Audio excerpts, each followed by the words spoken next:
We should be now. I need to push that button. Now we are. Great. Now we are. Alrighty, hello and welcome. This is session 3 of Rolls for Severity's newest D&D campaign. We stream live every Sunday at 5 p.m. PST right here at twitch.tv/rollforseverity. I'm Miss Wolfinger, the DM for this campaign, and I am joined by my 3 lovely players that you see before you, Kit, Tom, and Giggle. So before we get underway, there's a few quick things to go over. First thing, each month we donate a portion of all income generated by Roll for Severity to charity. This includes that from direct donations, bits, subscriptions, and then sales from the Roll for Severity store. This month we have 2 charities we're supporting. First is Rainbow Railroad, an organization focused on providing solutions to LGBTQ people who need immediate assistance because they're facing serious threats to their lives and safety. You can check out their website at rainbowrailroad.org. The second is Black Lives Matter, a global organization in the US, UK, and Canada whose mission is to eradicate white supremacy and build local power to intervene in violence inflicted on Black communities by the state and by vigilantes. You can check out their website at blacklivesmatter.com. And having mentioned the store, we have one. The Roll for Severity store is up on tpublic.com/user/rollforseverity. And there is a link below the stream you can click. And our third point, that this is not a pre-made campaign. We have varied rules, we use different player mechanics, and have in-game adjustments. So the rules will not always be as written. So fair warning, it's about to get homebrewed up in here. So, without further ado, to the players, what happened last time a month ago? Yeah, it's definitely been a month. I know we came to the conclusion that I was going to break into somebody's basement. Yep, Father Farmer. Because Mel had similar named or similar labeled characters close to each other, and so we went from having a father and a farmer to Father Farmer, and it is glorious. Yep. Bad listing on my part. I think last session was the one we did a bunch of gambling, so that was something. Oh yeah, we got swindled on the road. What we? I think You we're brought all a in pig in a poke is what happened. mystery box. We met some weird marsh lady thing in the forest on our way over that I accidentally disturbed by throwing a stick into the water. So I tried to give it a hug, and it was not pleased at that. Correct. What else do we do? We found so there's the orc lady's son. The orc lady has a house who has doors that Naroke can walk through, which he's very pleased with. Being 8'2", and but her son is missing. Our current suspect is Father Farmer. Well, it's entirely possible he also went into the city full of dead stuff, but Father Farmer's a close second. Yeah, it's definitely possible, but Father Farmer's our first suspect, mostly because he's the closest one to us. We also got the potion from what's her wizard lady,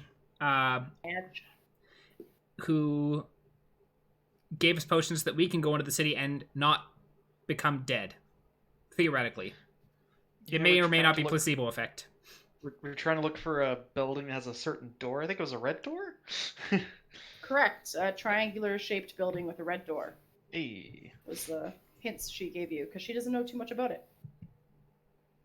Yeah, and so we are trying to go in and procure those for her. We procure books for her, and then she'll give us potions to go deeper into the city to obtain the fiery red gauntlets of I'ma burn stuff. That's not their name, but I like that name a lot. The fiery red gauntlets of bad choices. Only when I put them on. Correct. No way this could end badly. Never ends badly. So when we exactly left off, it was coming out of midday. I believe you guys are going to head into the tavern, presumably to wait it out until morning, or did you want to enact a plan tonight? I think the plan was this evening, once everyone at that farm has gone to bed, I go and break into a basement. Yeah, we were going to basically cost the house during the night as opposed to in the morning.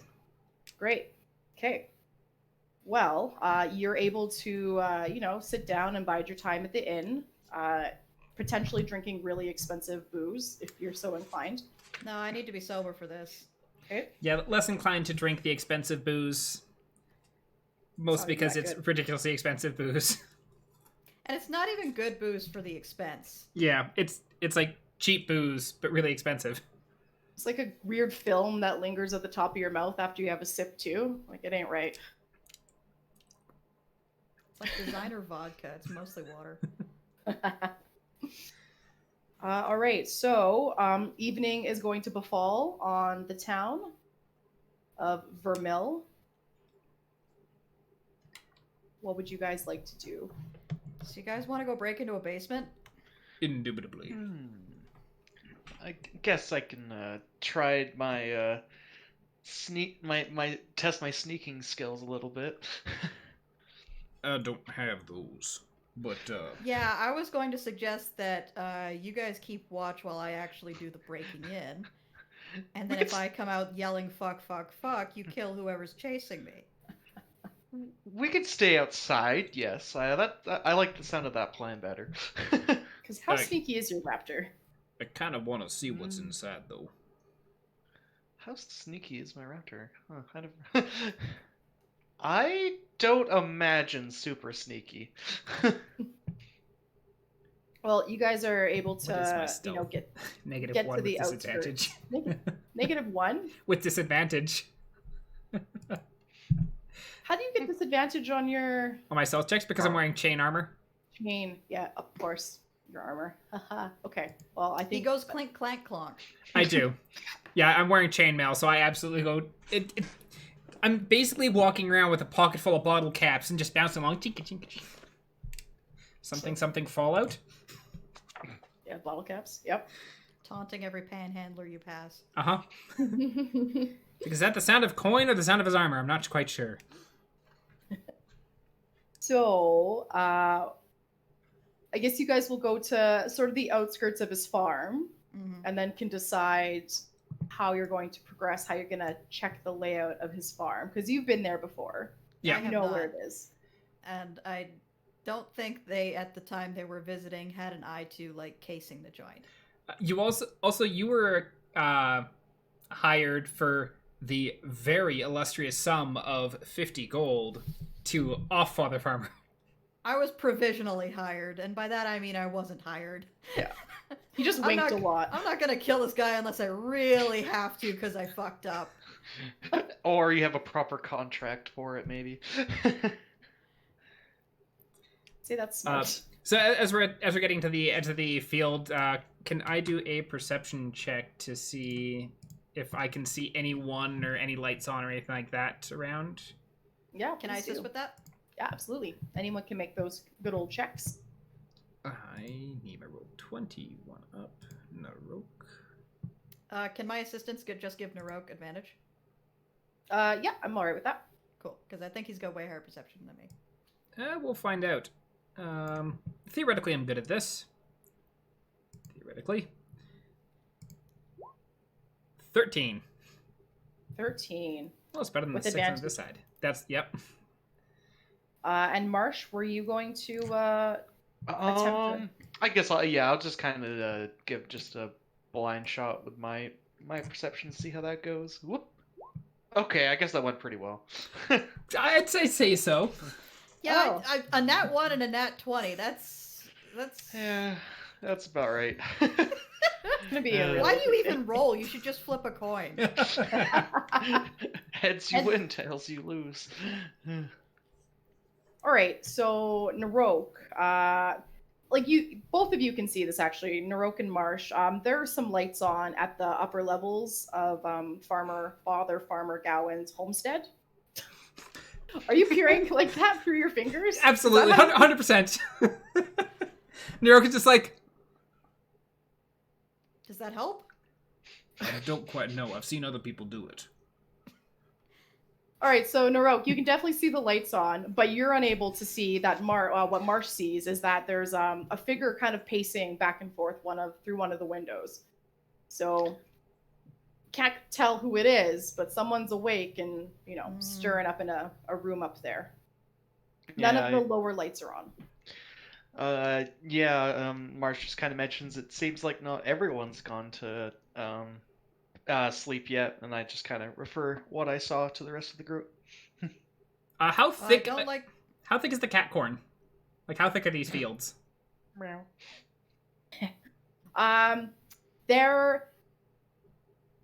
There's a lot of it. It's not leafy. So you can see a fair way through it. It's not too hard to see. It's thin and spindly. There's a lot of it. But it's not bushy. Or do you mean the cat corn cob itself? Look, well, I'm talking like the rows of cat corn. Yeah, so like there's this, probably... Is this a regular cornfield where you walk into it and you just vanish? It would be if it was bushier. You probably... If someone's looking for you, you'd be hard-pressed to kind of disappear in it, because the leaves are so thin. Mm. Well, I don't like that there's somebody up. But they're on the top floor, which still means that I can get into the basement and hopefully not draw their attention immediately.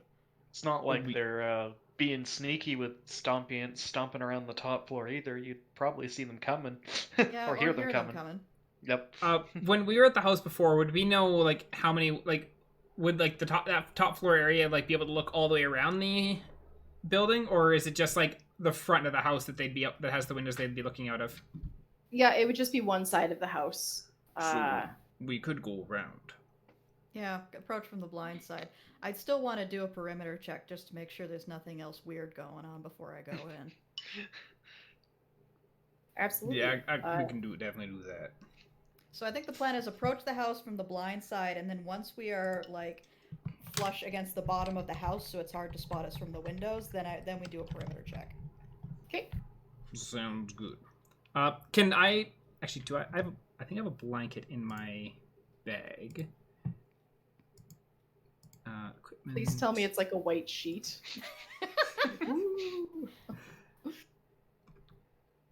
So that would be cute. Oh, I did not Doesn't actually even buy cover your knees. I did not actually buy a blanket. I just have my bedroll. Darn. Well, there goes that plan. Bedroll would work. No, what I was gonna do is gonna take a blanket, like wrap it around my body so that I chink less as I'm walking. There's less jingle jingle. I think you and Marsh hang out at a distance and keep an eye out rather than approach the house. I was gonna ask Naroke, why are you still wearing your armor so late? Don't you go to sleep around this time? Well, if we get into a tussle, I'd rather not have to take several minutes to put it all on. Yeah, it's true. Once we're done with the house, then I can take it off. Maybe. Maybe. All right, so Naroke and Marsh, you guys are gonna hang back.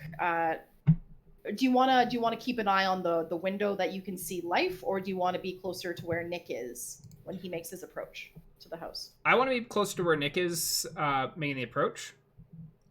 Yeah, we should have someone keeping an eye on the person upstairs, and have some kind of signal if he does start to come downstairs. Caca.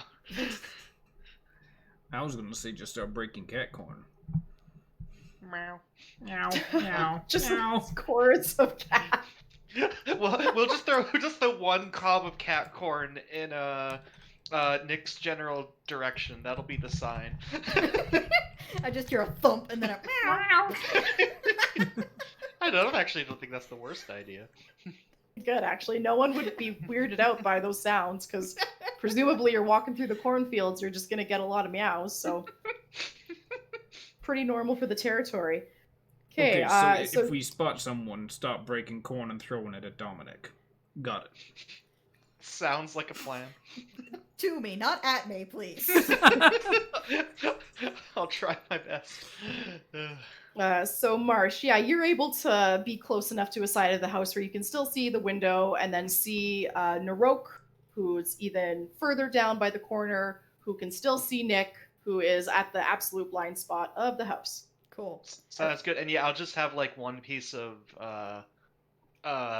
cat corn ready to lob. I don't quite know when the actual meow happens, but I imagine it'll happen at some point when I throw it. When you kind of pull off the husk, you kind of hear like a faint purr, It's totally a cat grenade. This stuff is so gross and I hate it.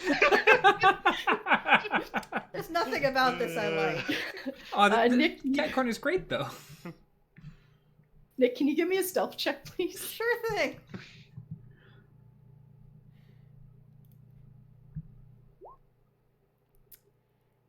That is an 18. Oh yeah, you're able to just much like some sort of apex predator, just like on your toes, shimmy up to the house. You don't hear anything. Nothing seems to stir as you're making it there, and you are butt up to the farmhouse. My mind is suddenly going to Jurassic Park. Like, stay out of the long grass! As like all the raptors are like attacking the group. Well, we do have a raptor. We do. I don't have to send him to attack anything yet, I hope. Not yet. So I'll do a perimeter check to see what entrances there might be to the house and specifically the basement and or cellar.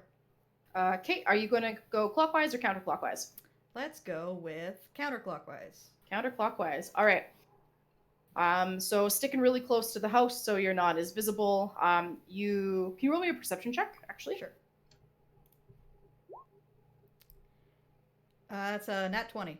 Oh, geez, that's really good. So you're able to discern, like, no one's coming and going through the fields, no lights are coming on, you're hearing no sounds from the house. It's all looking really clear. And as you're making your way around, you come up to the porch. That would be like the front door entrance there, and you're still looking clear. So that's one entrance you found. Okay. And you're just about to turn the corner that has the window with the light still on. Okay, so if I stick fairly close to the house, it'll be more difficult for someone to look down and see me from that window, right? Oh, yeah. Okay. And I'll it's do dark. that. I'll shimmy along the wall. Okay. Shimmying along. Can you give me one more perception check? Sure. That one is a oof. That's a 5. That's a 5. Okay. So you're going along. And as you take a step, actually, can you make me a reflex save? Dexterity save? Sure. Yeah. 16. Okay. So you feel your foot step on something that's kind of got like these hard metal teeth, and then the wooden handle of a rake comes up to your face, but you manage to just like get off to the side of it, and it just thumps your shoulder. I was thinking bear trap So up just until to you be clear, I scored a natural 20 on finding the front fucking door. But missed the I rake. couldn't spot the fucking rake. You missed the rake. You're too focused on making sure they didn't see you from the upstairs. God. But you dodged your face dodged the rake handle. Okay. And as you are continuing on, you pass the side of the house with the lights on, with the window. Marsh is still there. You're coming onto the side that more had Naroke. And there is a bush that looks like it's kind of overgrown over a cement kind of hump that's attached to the house. Okay, I'm gonna take a closer look at that. And taking a closer look, it looks like an old wooden creaky cellar door. One of Oh those good, ones it's that creaky. flips out. The hinges are all like orangey, rusty color. And it's, just... But it will probably make a hell of a lot of noise if I try to open it. Yeah, no, I was thinking the same thing. We just keep every second. Oh wait! I have a flask of oil. Oh, WD-40, that works too. I have 2 flasks of oil, technically. What'd you feel the need to bring 2? I don't know. I think I was just like, hey, you know what I need? I think I got one from, like, my thief background, and then I got one from, like, whatever pack I had. For buying a lantern. Better than me and Naroke just trying to open cat corn whenever you deal with the door. To muffle the noise. First things first. Naroke's straight up just eating cat corn off the... I was just like, it's here. Is that it? First things first, is the cellar door locked? It is not locked. It doesn't easily come open if you give it a tug, but there's no discernible like lock on it. All right, so I will take the oil to those hinges and hopefully reduce the noise for when I try to open this. All right. I did not expect you to have oil. That's great. Yeah. No. So the wood has like swollen, so it's really tight against itself when you try and pull it. So it's like needs a really good tug. But there's not much in the way of noise that getting one of those doors open makes. The oil makes a good difference. Okay, good. And then I will sneak on down there. All right. So down through the cellar, there are stairs, and it is dark. Do you have dark vision? I don't. I'm human, but I do have, I think, a fuck ton of torches. All right. Because it is just murky blackness. Did you leave the? I assume you left the cellar. Yeah, door I have a open? hooded lantern, so yeah, I can use that. And are you going to leave the door that you went through open? I think I'm going to prop it closed so that it doesn't close all the way, but if someone passes by, they're not going to look and see that the door is all the way open. Okay. And I'm just going to presume, Naroke, that you're seeing this, because I imagine you're keeping an eye. Yeah, okay, so you know that. I've been watching Nick as he's walking around the house, just like... I'm horrified by the fact that you eat corn on the cob just like end first. I hate that. You say that, but at the same time, we had Marsh walk up, hold out a flower, to which Naroke just took it, and so really, this should not surprise you. I forgot to mention it was the pre-drugs. In the recap. Yeah, it's pre-drugs, not straight up drugs yet. Yeah, pre-drugs. You keep weird company, Nick. Yeah, I know. All right, so torch in hand, definitely easy to... it's a hooded lantern. Or hooded lantern, sorry. Yeah, so what I'm going to do is I'm going to lower the hood, and the light becomes dim light in a 5-foot radius. Ooh, lovely. Okay. So that's going to help you traverse the stairs pretty safely. They're quite steep, and they're not very long, so it's kind of a little bit treacherous to get down, but with the light, it's definitely much easier. And when you get down to the bottom, it's probably a good 30 steps down. It goes quite a way. You can see down, there's a long, long hallway, and there's a little bit of light coming down from under a door. Are you going to go down the hall? Anything else on either side of the hall? Just the one door at the end, or? Closer to the door, you can see what looks sort of like the silhouette of another door on the left and right side of the hallway. But closer to you, with just the dim light you have, you can't tell if there's more rooms. Okay. And there's light coming out under the door at the far end of the hall, right? Yes. Any noise coming from it at all? Can you give me a perception check? That's another 5. Another 5. You don't hear Watch out any for noise rakes. coming up. Okay, I'm gonna move sneakily and carefully down the hall, keeping an eye out for stepping on anything that might make noise. About? Okay. So as you're progressing further down this hall, you're able to see that there is a room closer to the stairs, both on the left and right side. There's 2 doors, rather. They are closed. I'm gonna check no light coming from under the doors there? Nope. Okay, are they locked? You can try them. Okay, I will try the one on the left first. Okay. It opens, not really any noise or anything. And inside, there's a broken wheelbarrow, 2 pitchforks, like rake, shovels, just farm tools in various states of repair. Lots of rakes. This is the tetanus room. Okay. Okay, I'm gonna leave that alone and check across the hall, the other door. Okay. It is not locked either. It opens just fine. In there's a couple bottles of wine. And it looks just sort of like a room to have house cleaning supplies. You know, a dirty old mop. It's pretty sparse, though. Not much in it. Broom closet. With wine. Okay. I'll head back out into the hallway. Continue shuffling down that hall. Okay.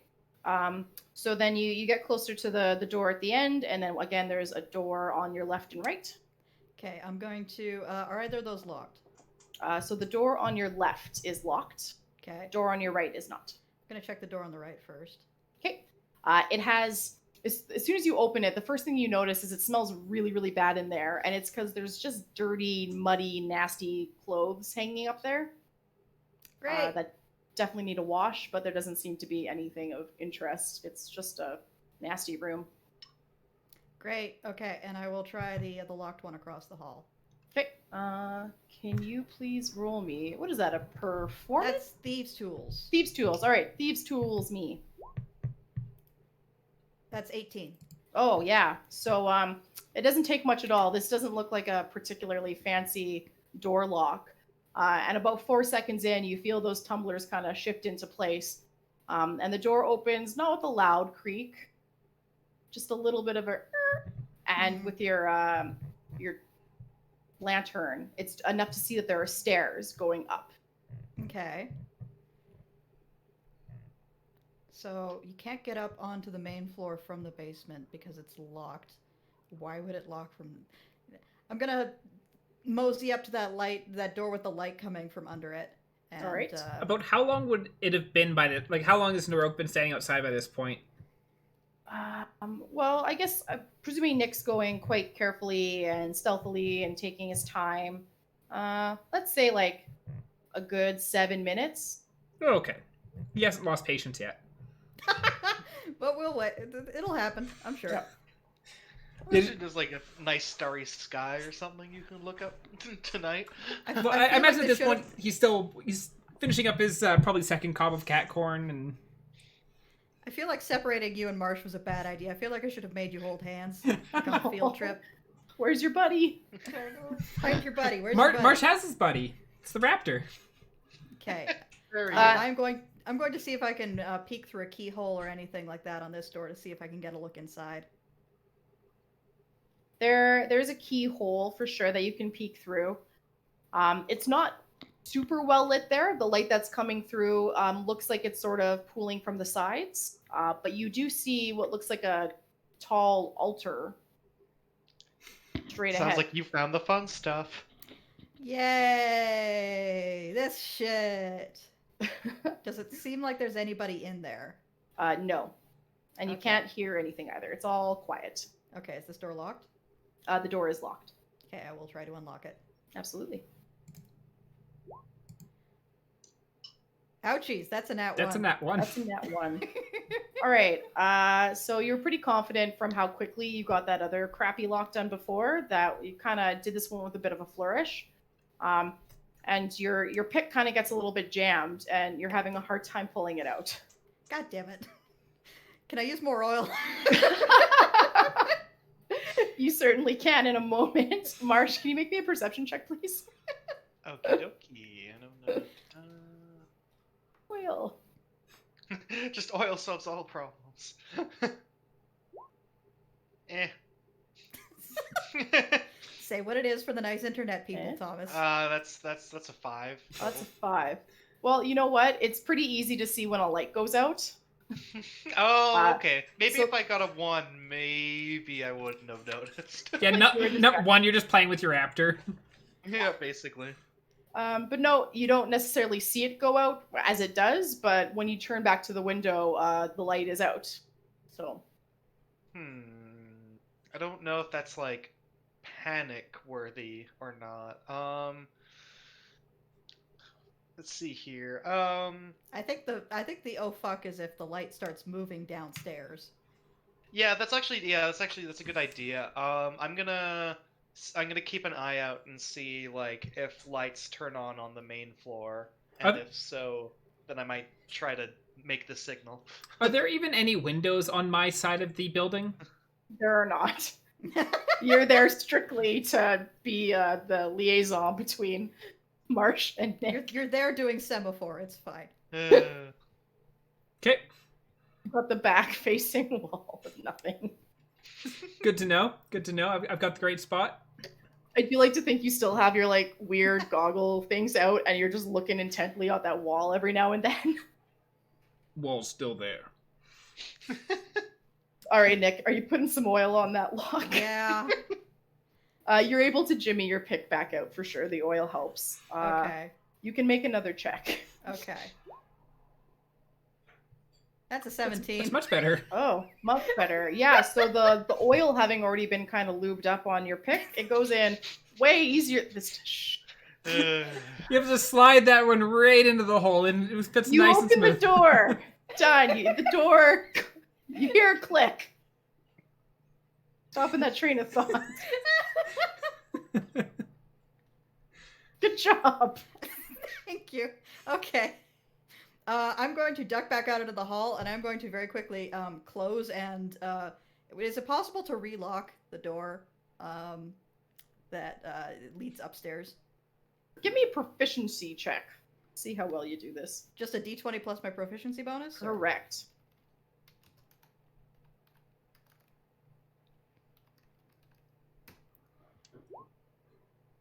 That's a 21. Oh man. So you're closing it, and you got the pick kind of in there, and you're trying to lift up on the handle while pulling tumblers out. I guess I don't know. I'm not a lockpick person. And you feel like you hear a hearty click, and when you try and open the door again, it seems locked. Okay, good. Because I don't want somebody to come downstairs and be like, oh, the basement door's open. Someone nefarious is clearly sneaking around down there. who got into my locked from the inside basement? Yeah, let's try to reduce the number of times somebody goes, huh, that's weird. And after that, I am going to open the door to the altar room and kind of poke my nose in and have a look around. And so Naroke, I think just because I feel like this is important for your character, it's probably been closer to like coming on 15 minutes now, what with having to retry the other door and whatnot. So just for your... Uh-oh. Yeah, I rolled the d20 to see it's like how patient is Naroke, and I got a nat 1. Oh, no. So Naroke is going to like attempt to stealthily walk towards the cellar door. All right, can you roll me a stealth check, please? And this is with -1 disadvantage. Stealth. They're going to hear you from space. Oh no, that's an 11. Yeah. All right. Yeah. So are you going straight to the wall of the house, much in the same fashion that Nick took to not be spotted, or are you? Yeah, I'm going straight up to the wall and like kind of like cronking it, like. Yeah, more or less. That's probably where part of 11 comes in. It's like. Got your own theme music going. Exactly. So I assume I just see Naroke just kind of wander inside? Yeah, you would see that. I guess I just kind of like shrug and keep watch. Great. Yeah, Naroke, you make it to the house. Do I have dark vision? That's a good question. Do I have dark vision? Do Goliaths have dark vision? The answer is no. Okay. Good to know. I'm excited. Me too. I do, however, have a bullseye lantern that I'm going to light up. Right now. Yeah. All right, cool. God, it's like an ultra bright cop flashlight. Bright light in a 60-foot cone. You're gonna fucking blind me. Hello. Stop. You're taking too long. Yeah, so it's like What's the hold? to kind of like light that up and like so it's like bright beam down that hallway. Aside from the door, like the aforementioned doors that Kid had seen, is there anything else that I'm kind of noting as like I've essentially lit up this this entire hall?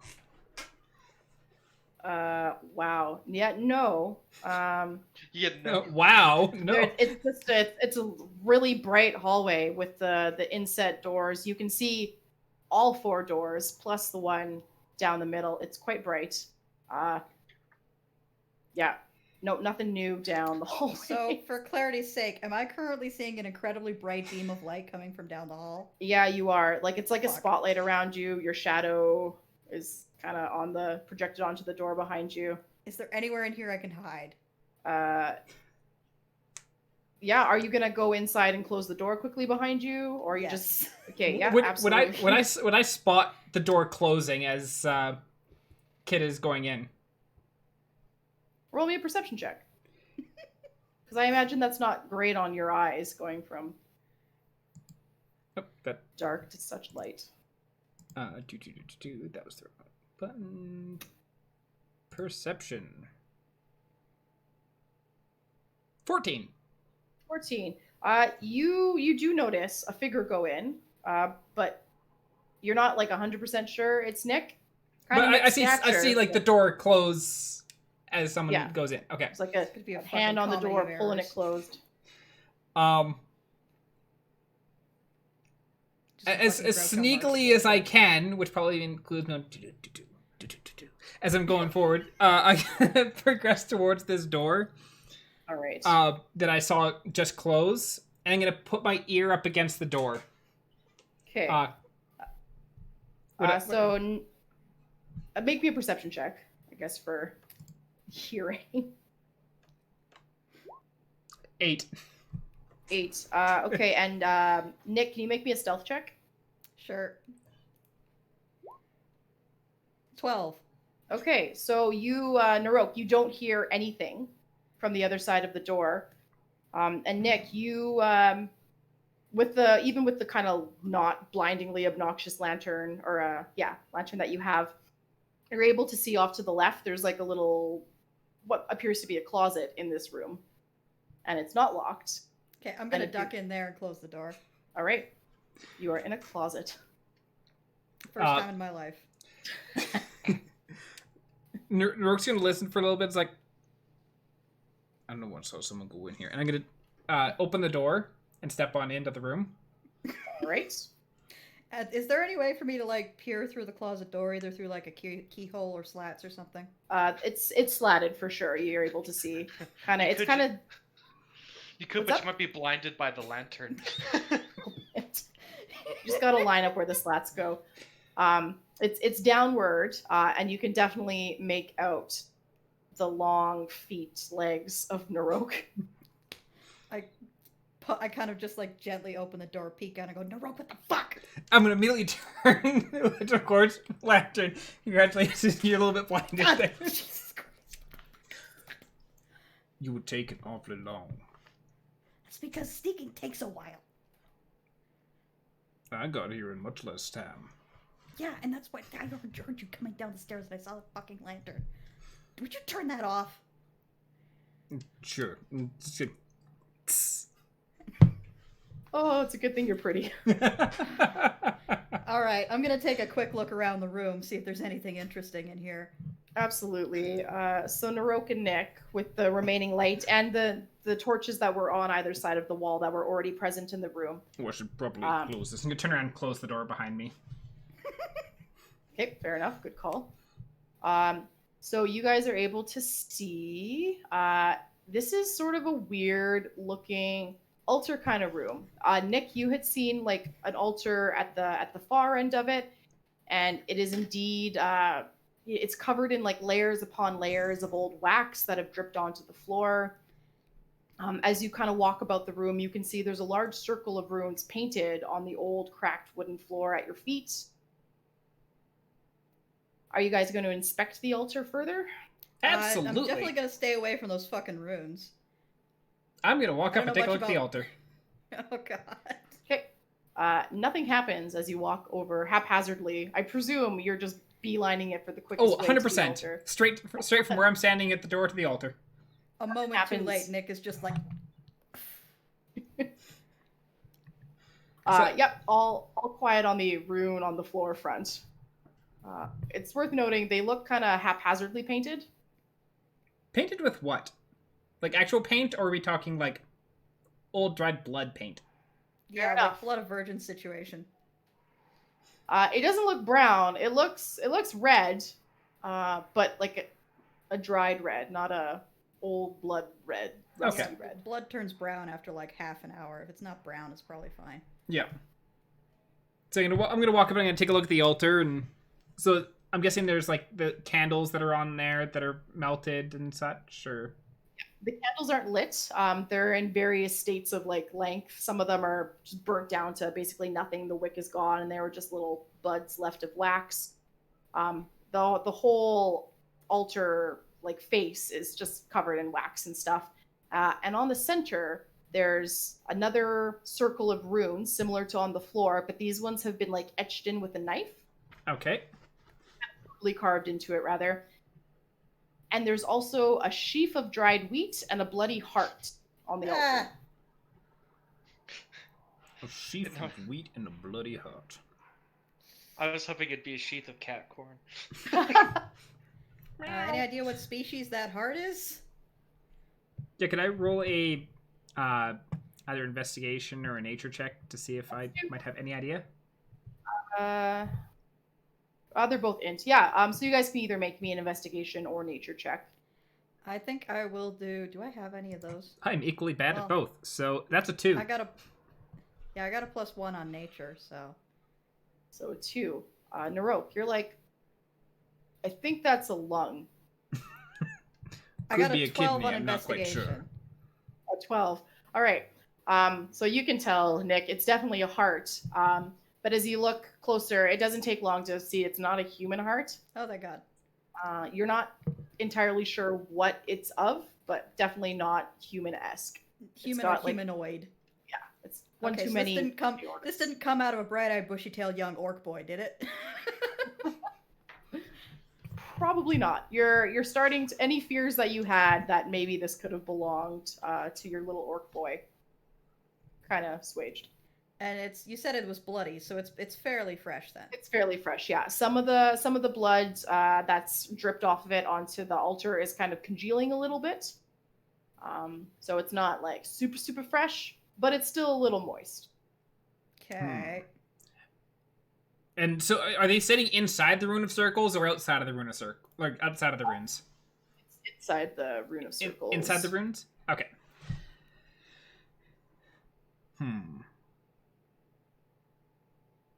So Well, it's not a humanoid heart, which means I don't think it belongs to our missing orc boy. I still a little leery of it, but this is just, near as I can tell, usual weird religious shit, not nefarious weird religious shit.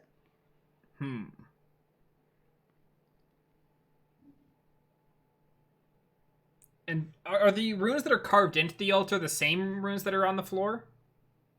They are. You guys can make me a religion check to try and discern, or Arcana, actually, religion or Arcana. Well, I'm equally bad at both. I like that my poor cleric has a -1 to religion, but I still got 14. All right, No, that's all right. me. I Oh, no, got that's you. 14. Okay. You got a 9. With a nat 20 on the other side. That tracks. All right. Nick, you're just solving all the mysteries today. You vaguely recognize these. They kind of smack of something from a deity that you knew as the goddess. Her name is Shantae, and she rules over agriculture and like crop prosperity. Okay. Not a particularly, like, sacrifice children to me type deity? No. Okay. People kind of revere her. They believe that she sort of gave life to the natural world and all mortal races and stuff. Okay. So they hold a lot of prestige for her, but she doesn't, from what you recall in the fuzzy depths of your mind, nothing too nefarious. Yeah. So this seems like normal farm goddess shit. This doesn't, like... the heart might very easily just be from a livestock animal. And this was recent, because it's still, just poking at it, still wet. Yeah, it's still squishy. I don't think we're gonna find a tied-up orc child in this basement, which I think means we can leave. Unless you want to try and steal some shit from this guy, but I don't think anybody here has much worth stealing. Yeah, probably not. And honestly, like I said, that 50 gold for killing the father farmer, that doesn't even cover paying off the cops. So, like... Well, if you're good enough at it, then you don't even have to pay them off. It's usually fine to make sure that they don't even investigate too hard. Yeah, that's fair. Marsh, can you make me a perception check, please? Yes. Boop. 20. 20. Okay. You notice very briefly that there's like a dim light that kind of comes on, not on the upper floor where you had seen a shadow figure pacing, but at a lower, kind of like the main level of the floor. And you see it, the light come on very briefly before it's gone from the window. That's probably close enough. I'll see if I can lob a piece of corn to the slightly open cellar. Not completely open, but... Okay, can you give me a strength check? Oh, no. Okay.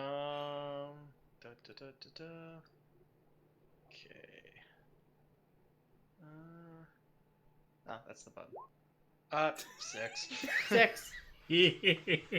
Oh So- no! You're trying to get the old good wind up. You're stretching your arm a little bit before just to, work out the old kinks. And It's been a while since college ball. oh god. Your dad should have played catch with you more. You actually managed to get at a pretty good distance, but it's nowhere near the cellar door. And you lob it further in, like off to the left of you, into the field of cat corn, and like just the cat noises galore come up. Like one cat kind of offsets the other, kind of offsets the other. So there's this chorus of meowing that rises from the crop. Would we be able to hear this maybe. from the cellar? Yeah. Like, maybe that's enough. Yeah. Ah, darn. I'll just try the less exciting. I'll just kind of try to sneak towards the cellar entrance and just kind of like underhand another cob inside.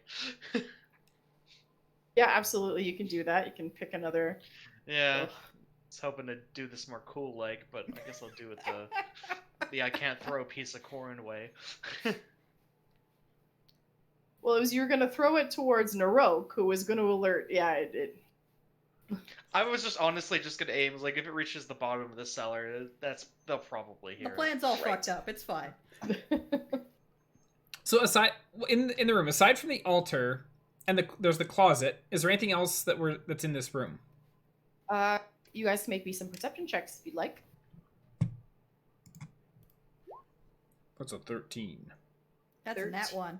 Nat 1, 13. Okay, so Nick, you there's a couple like sort of cupboard sort of drawers and stuff, and there's really nothing in it. Some pots and pans, a couple rusty daggers, a box of matches, quill and parchment. Just nothing worth, I don't know. Nothing worth paying attention to, really. Yeah. Just nothing interesting. Naroke, you find on the floor there's these weird glass, kind of like a tube with a little like push button on it. It's empty, so this empty clear glass sort of tube looks kind of like an inhaler. Okay. There's about 5 of them empty on the floor.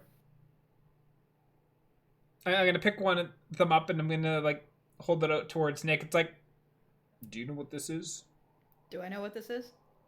Nick, I have a suspicion what it is, but So do I. Oh, you know what? It's probably the reason why he goes dancing in the moon naked, smothered in blood. I'm gonna say in like you don't know it like the back of your hand. You're not like 100%. Aha, I've seen this before, but you have your suspicions. mm-hmm.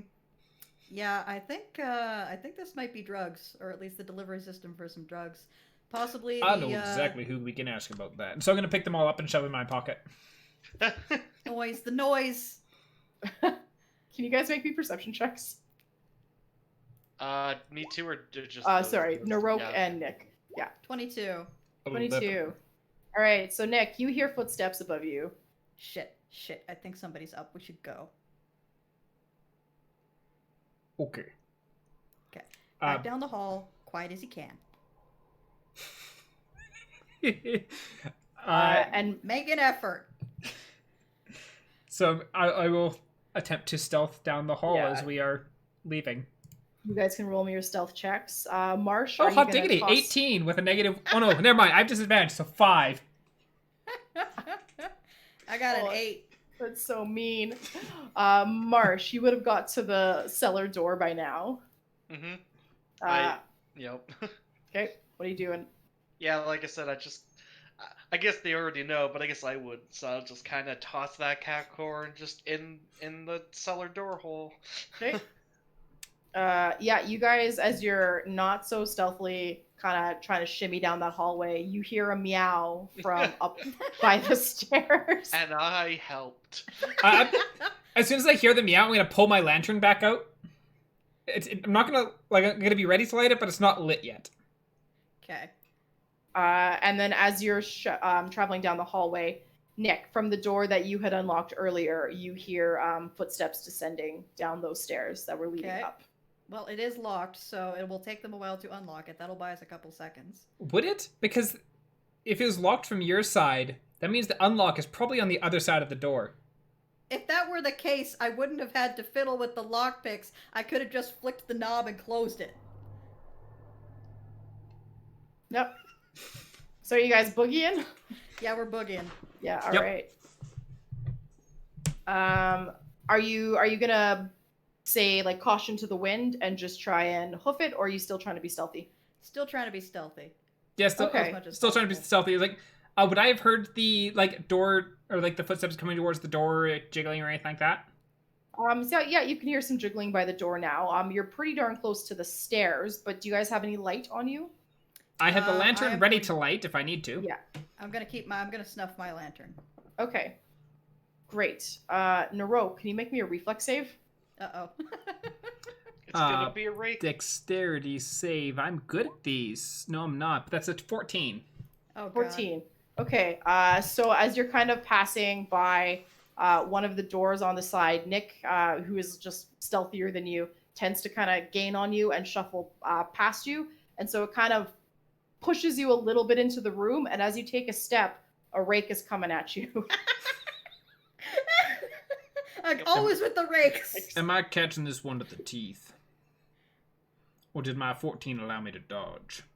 Your 14 definitely allowed you to dodge that one too. So Okay. it's like a thud on the shoulder. Not so bad. Actually, how far away from the door that is currently trying to unlock am I?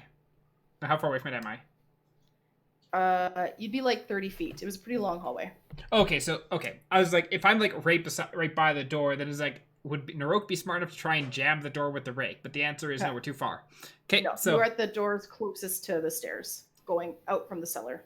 okay, I'm just gonna. Actually, is Naroke smart enough for this? No. Naroke's just gonna let the rake fall as he keeps going up. All right. It falls with like a clatter to the Yep. ground. All right. Listen, we don't need to make sure they don't think anyone was here. We just need plausible deniability. Okay. That's fair. Marsh, are you still standing like atop by the cellar door waiting? Yeah, I'm just trying to I'm just kind of off to some place a bit out of sight because I expect they'll be coming rather shortly, so I'm just Okay. kind of just stealthily waiting by the cellar door. Right. You definitely hear the pitter patter of like hurried footsteps, kind of thumping on the hard steps up through the cellar. And before you- Oh, and a little bit of like chingling from the chainmail of our Goliath friend. Yep. And Nick comes out first with Naroke not too long behind. What are you guys doing to that door? Well, I left it propped open, so we should be able to open it with fairly little effort. Yep. Oh, definitely. Come right out. So we're not going to throw it open, but we are going to, with expediency, open it. Okay. Yep, open it up, and then is there a rake nearby? Actually, better question. Does it have like rounded handles with like a hole that you can stick your hands through? Oh, it does. Is there a rake nearby? Can you make me a perception check? I did trip on one. You did trip on one recently. Perception check. 17. Odds or evens? Evens. There is no rake that you see nearby. There's no rake that I see nearby. Okay, I'm going to quickly reach into my chest and pull out a javelin then, and just slide it through the handles, and then it's like, let's go. Oh, right off my javelin. And rowdy. Yeah, great. That goes well, and the cellar's presumably going to be unable to be opened from the other side should someone try and push on those doors. Okay, and away we go scurrying through the cat corn. Or no, that makes noise. Scurrying not through the cat corn. It's easy enough to get back into town, Yeah. avoiding the fields. Okay. Are you heading to the inn? Oh, sorry, go on. As we're heading, I was just gonna quickly snag one more thing in cat corn. Nope. Except this one sounds like a little more feral, and it's a bit more screechy when you grab it. It's quite quick. Yeah, it just sounds less like meow and more unimpressed with you. Okay. Yep, back to the inn we go. Like that stuff. All right. Okay. I'm going to suggest that we enter the inn not by the front door and go directly to our rooms, so that the innkeeper cannot report that we got back to the inn late at night, clearly having been up to some nefarious shit. I just picture there's like 5 cobs of corn just sticking out of like pockets and bags of Naroke. I mean, you're not wrong. Someone's been stealing the cat corn. I wonder who. Walking along. But no, I'd have been consuming any of the cat corn I grabbed, so. Right. Okay. So I'm just gonna climb up the wall to my room. I'm gonna watch as Nick just tries to scale the wall into the room, and just like, yeah, no, that's not happening. Yeah, I'll just kind of. I'll try to be discreet, but I'll just kind of get in the not climby way. Absolutely. No one really notices you going to your room. You're not approached by anyone. It's a quiet night. Is there anyone in the bar when I walk inside? Yeah, that sad man that you had seen crying the first night and then laying in the streets is He's still back? there. He's back at the bar, kind of Oh, slumped God. over, like a little, like a soft, like bounce to his shoulders, as if he was maybe crying or chuckling. You can't see his face. Yeah, I would have dealt with that once. I'm gonna head up. Okay. And are you guys going to bed for the night, or? I feel like we can meet about this in the morning. Yeah. Yep. I'll Okay. take off the chainmail and take a nap. Feet dangling off the end of the bed. The typical for Naroke. Okay. Well, the night goes by without any trouble. You don't hear any sirens. Not that this place has like the police force. You just have like a farmer father running through the city. Why-oh-wee! Yeah, no, he's not that eccentric. And morning comes without any trouble. Okay. So I'll head down for breakfast. Okay. Yeah, I'll head down as well, and yeah, how much is breakfast? So it's gonna be 3 gold for food. Marlowe, the gnome kind of tavern sort of guy, he's gonna be in charge of your food as well, and he just nods to you and is gonna serve up your food if you got the coin for it. Yeah, I suppose I want food. So 5 gold for food, you said? 3. 3 gold. Okay, I removed 3 gold. Okay. And it's typical kind of in food. It's sort of a slurry stew with plenty of cat corn in it. It's my But it's stew meowing. No, because it's been cut off from the cob, rather. So it's just little cat kernels. Kind Okay. of morbid. It does not meow with every bite. This stuff's fucked up. I love the It's cat so corn. fucked up. I Buy don't like the cat cat corn. It's fucked up. Mel, you Like need cat to draw me a Corneos, thing of it cat meows corn. with every bite. What was that, Marsh? No, it's like buy cat Corneos. It meows with every bite. No. God, the worst breakfast cereal. Uh, Just some random hair every once in a while. Like, ugh. You'll enjoy every meowful. Okay, as we are eating, I catch everybody up on what we found in the basement, which is to say, not a whole lot. There was a I- heart that was apparently not from people.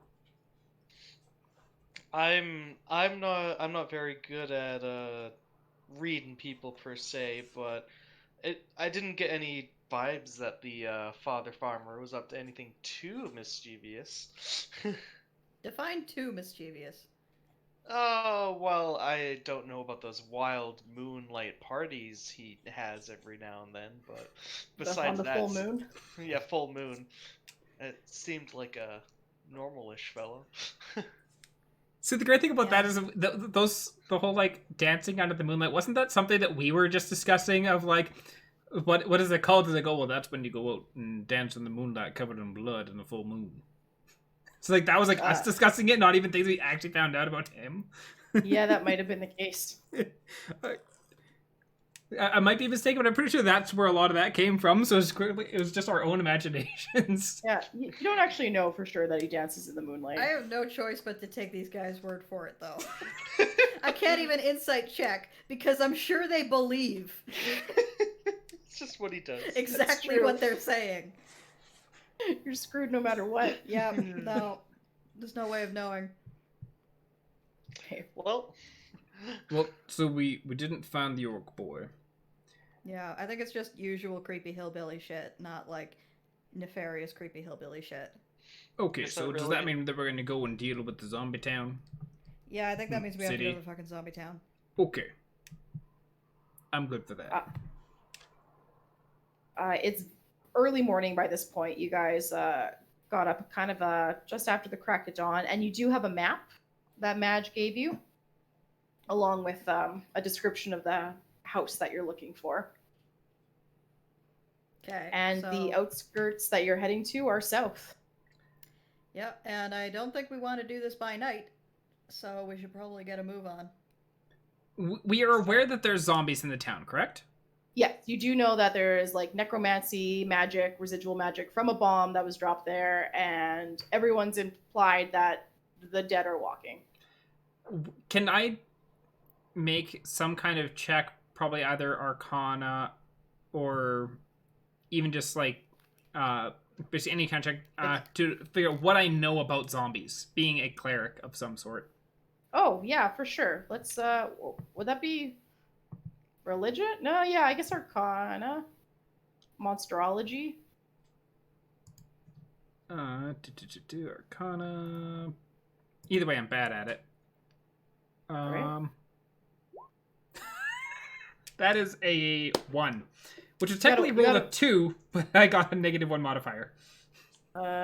So you're kind of racking your brain, you're thinking really hard, and you're like, they might be fast or they might not be fast. Like, nothing's coming to mind on zombie traits. they're probably dead. Nick, what do you know about zombies? What do I know about zombies? It'll be Arcana again? Yeah, give me an Arcana check. Okay. See what you can pull from your brain recesses. Sounded kind of mean. That's a 10. That's a 10.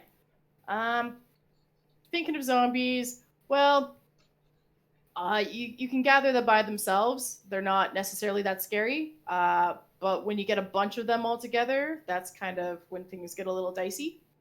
That's true for most things. Very true. Very true. Were you trying to get in on this, Marsh? Yeah, I'll give it a shot. Boop. 15. 15. Marsh, you seem to recall that zombies and the undead, or specifically zombies in this regard, immune to poison? Something that seemed to kind of click in your head there? Oh, before we go, we need to go talk to Madge again. Can we talk to Madge about the drugs when we get back? I feel like doing it now is kind of a waste of time. We should be more efficient about these things. Oh, this isn't about the drugs, this is about the zombies. Oh, okay. Why do we need to talk to Madge about zombies? I want to know if she knows how they're made. With magic, right? Yeah, well, obviously. But, like, is it just, like, dead body reanimated so it can move? Or is it, like, taking soul, shove it into body to make the body move? I think You you would know- need to ask a necromancer, unless that's unless that's Madge's profession. Also, is it immediately relevant for us to find this out? No, like Naroke, it's a good point that you're thinking of, but considering Madge's kind of earlier explanation of what happened with the bombs, it was the necromancy magic from the bombs themselves that reanimated many of the previous denizens. It wasn't so much somebody coming in afterwards trying to reanimate them themselves. Yeah, I understand that, but I'm just like Naroke's just trying to rack his mind around like, do these be like, would zombies have souls essentially? Whether their own or by soul being forced into said corpse to animate it. Gotcha. No. No. You would know enough about zombies to know, like, probably not much of a soul there. Okay, so it's just animated body, nothing actually inside. Okay. Yeah. Spiffy. That is good for Naroke to know. Okay. Because that is actually something relevant for Naroke. Sense. Yeah, I get what you're putting down. All right, so you guys gonna travel on south? Yep, I guess we're heading out. Yep. All packed up. Nothing you guys need to do in town, I imagine. Yeah, I have a healing potion, right, that I bought from. From Madge. Yeah. Yeah. I just gotta add that, I think. Oh no, I have it in the inventory. Never mind. Perfect. Already. Do I have potions? No, I never bought potions. That's fine. You're a cleric, right? I'm a cleric. You are the healing potion. That's Touch your adorable. face. I don't think I've seen you heal once, actually. Okay, to be fair, we have in total received very minimal amounts of damage. Our party as a whole has received less damage than I have health. That's true. There hasn't been that many combats yet. Did I say yet? Okay, so when you step Cough, out of foreshadowing cough. the tavern, it is D&D. So it's pretty much as light as it could be for how early it is, because you are close enough to the old city, Vespere, that even the bright light of the day is kind of dimmed down by that sort of thin miasma, the dark sort of blight that permeates the air that gets darker the further south you go. So it's not going to get any lighter than this. And you guys head out. Let's go smash some zombies. And I'm going to pull out my warhammer. All right. So gonna basically just like walking along, warhammer propped up on my shoulder. Whack-a-mole. Okay. The zombie apocalypse happens. I'm grabbing myself a big old mount and going to the graveyard. I'm gonna play the world's best game of whack-a-mole. Okay. So when you're traveling through, there's no one, like no one from town, no passing travelers. You're not seeing anyone in the same way that when you left Black Falls, there were people coming and going. It is all quiet on the home front as you're traveling south. The map you have is pretty easy to follow. And what you do notice a couple hours into traveling is that your throats are starting to hurt and your head's getting a bit fuzzier. We were supposed to take the potion once we started feeling like Oh. shit, right? Yes, that is correct. Okay, Yeah, so this is the time. Up to you. Yeah, You have a general feeling of unwell. Yeah, that seems like the time to take the potion. yeah, So it's that like was when one she said drop to under take the it. tongue, right? Yeah. Okay. Take the. Yep, I do the thing as well. It's grape flavored. Yeah. You don't like grape? Not grape flavor. Grapes themselves are fantastic, but the flavor itself is kind of near. Yeah, I imagine this world hasn't got its flavonoids all set well. I imagine what grapes would look like. Raisins. Raisins. I do like raisins. Okay. So as soon as you take the potion in whatever fashion that you take it, whether you're putting it onto your gums or just swallowing it. You looked like you were packing a lip or something. Yeah, some chew. Wasn't it supposed to put under your tongue? Yeah. I That's- thought you'd like pour it under your tongue. Whatever way works. Just thought it was interesting. You definitely feel a little bit better as soon as you take it. Like whatever kind of pains were kind of cropping up on your body, they're numbed now, and you're feeling better than you were moments ago. As you continue on, so you've go on. So what are we seeing around us at the moment? Like, is this like just ruined like sub-city, or is this like, are we actually to the city itself? Yeah. So you, it was 2 hours in that you were starting to feel kind of icky. That was mostly flat land, a couple trees, a couple bushes. It wasn't like the thick cashmere forest that you would come through. And then progressing even further, the blight's getting darker, but you can make out the kind of like the crumbling silhouettes of like stone walls and stuff of a small town in the distance. So not like the big massive city that will eventually be your destination, but one of the outer towns. Okay. That you want to investigate. You're still a couple hours off from it, but you can vaguely make out sort of what might be like a small ruined town through the hazy fog. Can we see any zombies at the moment? Can you give me perception checks, all of you, if you'd like? Perception. That's a 10. That's a 14. Nope. That's a 4 for me. Yep. Tom with the good old nat 1. All right. So Marsh, you're what you do notice, you don't see anything really, but you are kind of registering that there are no signs of life that you're hearing. Like it all seems just eerily quiet. Nick, you're hearing like Nick and Naroke actually, you both hear this. There's sort of like this weird audible hum it's almost like not there. You kind of shake your head and then it feels like you can't hear it. And then you kind of stop again and like there it's kind of there again. Like a weird sort of buzz, a low buzz. The rope is like it's gone, and then it's like it starts coming back. Yeah, not high like a mosquito by your ear, but low and kind of rumbly. Well, that's deeply unpleasant. What is? That noise, that hum. Can you feel it in your like your teeth? No. Okay. I figured it was just me, but yeah, I hear that too. What about you, Marsh? Don't like that. Seems pretty fine to me. It's pretty quiet. He's a lizard. I'm not sure he has ears. He's got like the ear or like the like ear pads on. It's like. I think I'm able to hear you, so I think I've got something. All right. Oh, go on. Was it? Well, we best keep on keeping on. We don't have a whole lot of time. Yeah, I think you guys negotiated a day and then some. Yeah. And a little bit so that we can get back in case things we get held up at all. In case things get right fucked. Yeah. Yeah. So Okay. we got a motor. So the way you traveled didn't have a lot for trees and stuff. There's a couple more coming up, not like a thick forest, but definitely more signs of past life.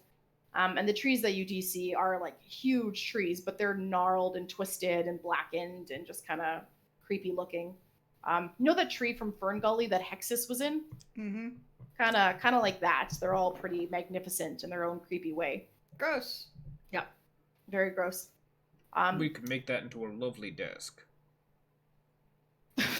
Mahogany. Mahogany. Can I get you guys to make me perception checks again? Yep.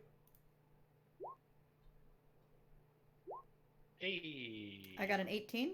19. 12. 18, 19, 12. Okay.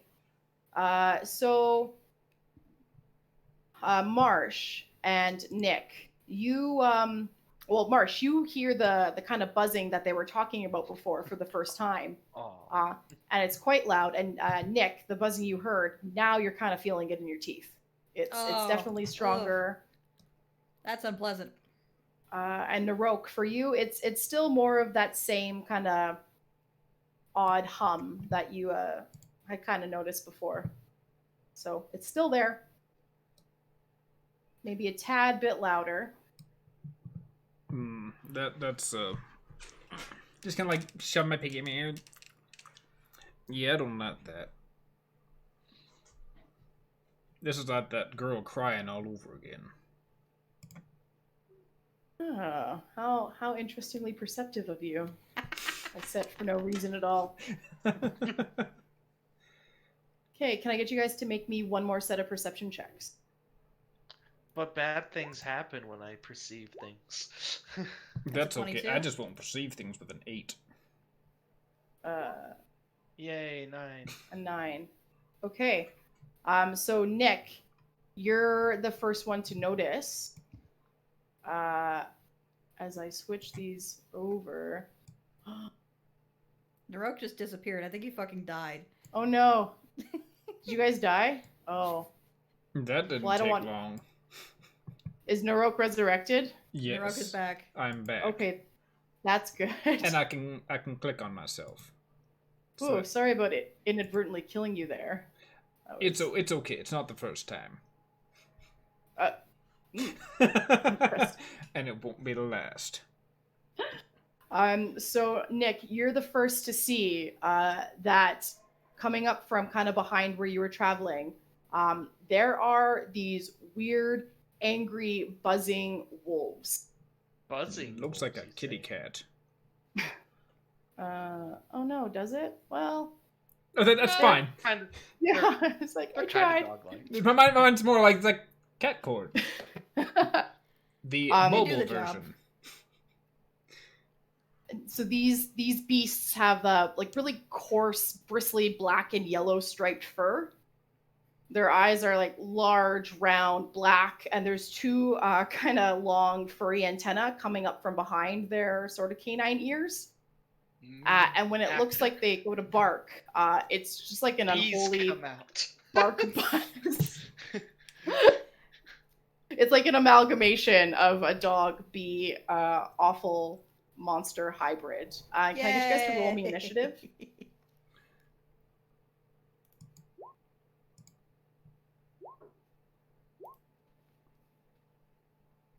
That's a That is, 14. 11. 5. Marsh, that was a 5. Oh, wow, that was really bad on the wolves' part. I'm okay with that. Yeah, you would be. All right. So top of the order, we have Nick. You Neat. see these creepy hound wolvy weird things. What are you gonna do? I'm going to shuffle up next to Naroke a little bit, and then I'm going to ready an action to stab anything that gets too close. All right. Naroke. Do they look angry and hostile? They do look angry and hostile. They're They're wolves. they're like, you know how when a cat is really pissed off, its fur kind of stands on end and it just looks like a angry stance. They got that going on. And their bodies are kind of shaking and there's buzzing and it's loud buzzing now. Just overtakes your whole head there. It's hard to hear anything, hard to hear your thoughts. It's just a buzz. So, par for the course for Naroke.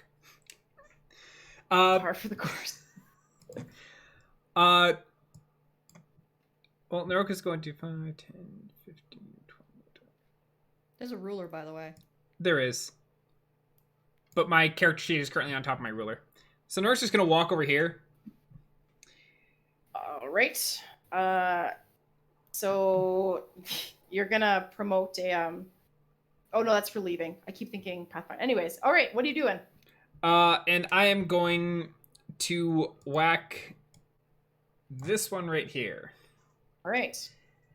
I have my Warhammer out, so let's take a good old swing. Please hit. Please That's hit. an Please. 8. Oh, God, hit. So God an 8. damn it. So like you're the whack-a-mole champ 69. And you bring it down, and what it makes contact with is like this old gnarled like tree branch, and it's just splinters everywhere. You I hit it. kills that tree branch real good, and that wolf is looking unimpressed. You're next. Which brings us to the bumble wolves, if you will. Bumblewolves. Oh, I love them. That's what the bumble wolves. So bumble wolf number 1. Naroke, now that you took a swing at his pal there, he's going to make a bite at you. Okay. I'm assuming 10 doesn't even come close. Not even remotely. And wolf number 2 also going to do much of the same. And 13. Okay. 13 is also not even close. Yeah, they're trying to like lunge gnaw at you, and for whatever reason, they're just like smacking their snouts against you, and you're like hard body, and they're just shaking it off and not really happy. I bet they couldn't catch a frisbee. Their So coordination's the bumble not very part is very accurate. Very. Bumble wolf number 3 here is going to. If you're pinging, we cannot see it. You're probably still in the GM layer. Oh, you know what? That might be it. So. There we go. It's almost as if I've done this happy before. guy. Yeah. It's almost as if you've done this before. I was like wondering why I couldn't move him. Like he's going to run up to you and make a bite attack as well. Woohoo! Does 17 hit? No. Oh crap! Right, you have stupid AC. I do. Ah. All right, and man, that makes me sad. All right, and Buddy Boy's also going to come in to try and help his friends that are not doing so well. I think he's a little bit disappointed in them. No, and a 14 is not going to do it. Wow, they whiff all of that. So Marsh, how are we going to round this out? Wow. I guess I will. I am the tank for very good reason. Yep, I'm disappointed. I will kind of, for my bonus, I'll just kind of order my raptor to help Naroke out, and while my raptor... Oh yeah, we need to get raptor token in there. Oh, he's in there. He's just camouflage. Yeah, yeah, he's here. I haven't found a better token for him yet. Yeah, and I'll make him into a token after this. Before that happens, I am going to just kind of shoot the one on the top right with my heavy crossbow. Boop. 14. Oh, a 14 does hit. Ooh. So I'm a bit still I haven't used my crossbows in a while. What do you add to the damage dice? Do you add anything or you should just be able to click the where it says crossbow heavy underneath, and it should auto do the damage. Yeah, I'm just wondering if the +2 was set up correctly. The in the chat. Where in the chat. Okay. Click on the word crossbow right below it. There we go. Okay. Yeah, and we do have the +2 in there already. Yep. Cool. All right. What's the damage on that? 11 damage. 11 damage. Oof. Okay. 11 to Bumblewolf 1. You get it like squarely in its rump, and you hear just like a louder like buzz yelp come out of its mouth as it sort of like it falters and it kind of like sits on the ground taking that crossbow bolt, and it's looking really unhappy there. It's still fighting, right? It's still fighting, but yeah, not looking good. Okay. I'll do my raptor. Yeah, boop him over there. Boop. And I will do a raptor attack.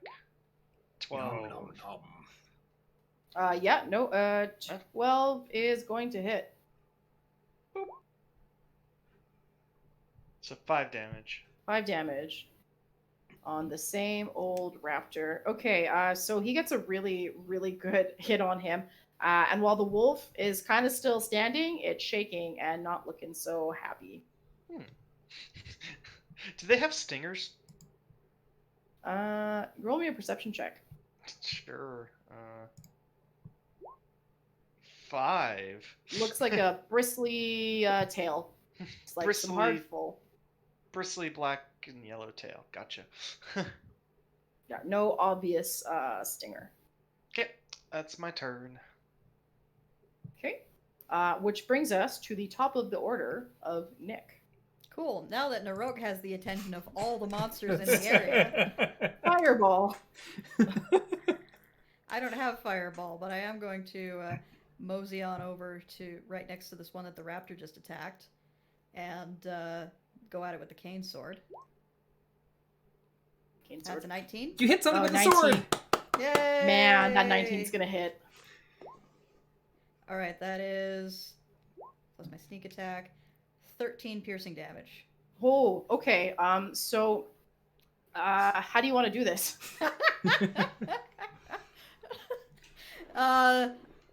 Nick, having seen Naroke just charge into the fray and get immediately surrounded, just kind of rolls his eyes, charges in as well, and doesn't even really stop.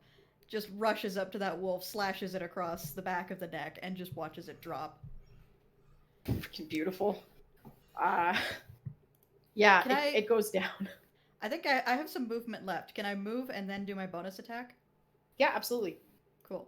So I'm going to go up to this one that is next to Naroke and go after that one with the cane part of the cane sword.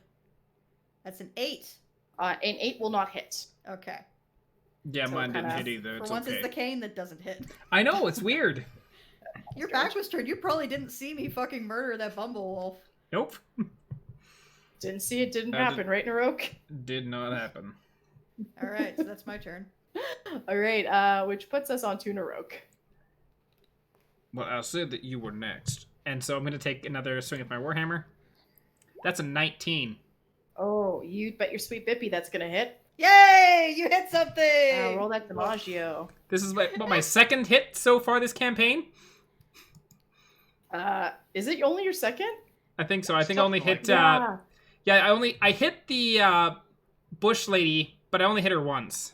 Yeah, you that is missed your hug attack. Yeah, I missed the grapple. That is 11 points of damage. 11 points of damage. You guys are just so mean. To be All right. fair, all of them attacked me once. Didn't do anything, but they all attacked me. Not wrong. You got anything else for me, Naroke? That's all I'm gonna... Just the one hit. All right. So, happy, well, no, unhappy, wolf boy over here, having seen his friend just be slain, is going to let out a mighty buzz. Like, he preens back. Like a wolf would howl, but it's a buzz. And it's just really off-putting. Imagine for Wait. yourselves what that would sound like. By this logic, is there going to be a queen bee wolf? That would have Excited to been find so out. cool. And I'm Darn. very disappointed at myself in this moment. Oh. Hey, Mel, it's I would okay. say- We haven't left here yet. I would say final boss of the campaign, but we all know the final boss of the campaign is going to be a rake. No, the final boss of the campaign is going to Very- be... what's his name? Bicker with the rake. Bicker with the rake. He's wielding a rake. He's dual-wielding rakes. Oh god, that's awesome. I gotta design a character now. I'm not regretting you guys keeping him alive anymore. Alright, so Wolf Boy over here, he is actually going to make a ranged attack at you. Shit. So this is an attack that hits a 15-foot cone. Or like spreads out in a 15-foot cone. So he's gonna kind of like bark at it this way. Nick, I think you would sort of have some concealment from Naroke, I feel. Yeah, I'm probably Yeah. full cover for Nick. So you know what, Nick, you're gonna be all right on this. But Naroke. So Oh, what? frig, does a 19 hit your AC? Yeah. Maybe. Maybe. Oh, maybe. Give me a Okay. second. My best roll yet. No, I'd have to cast that on my turn. It's not a reaction. So yes, a 19 will hit me. All right. So this is kind of the closest thing these you've seen as a bark from these wolf dealies.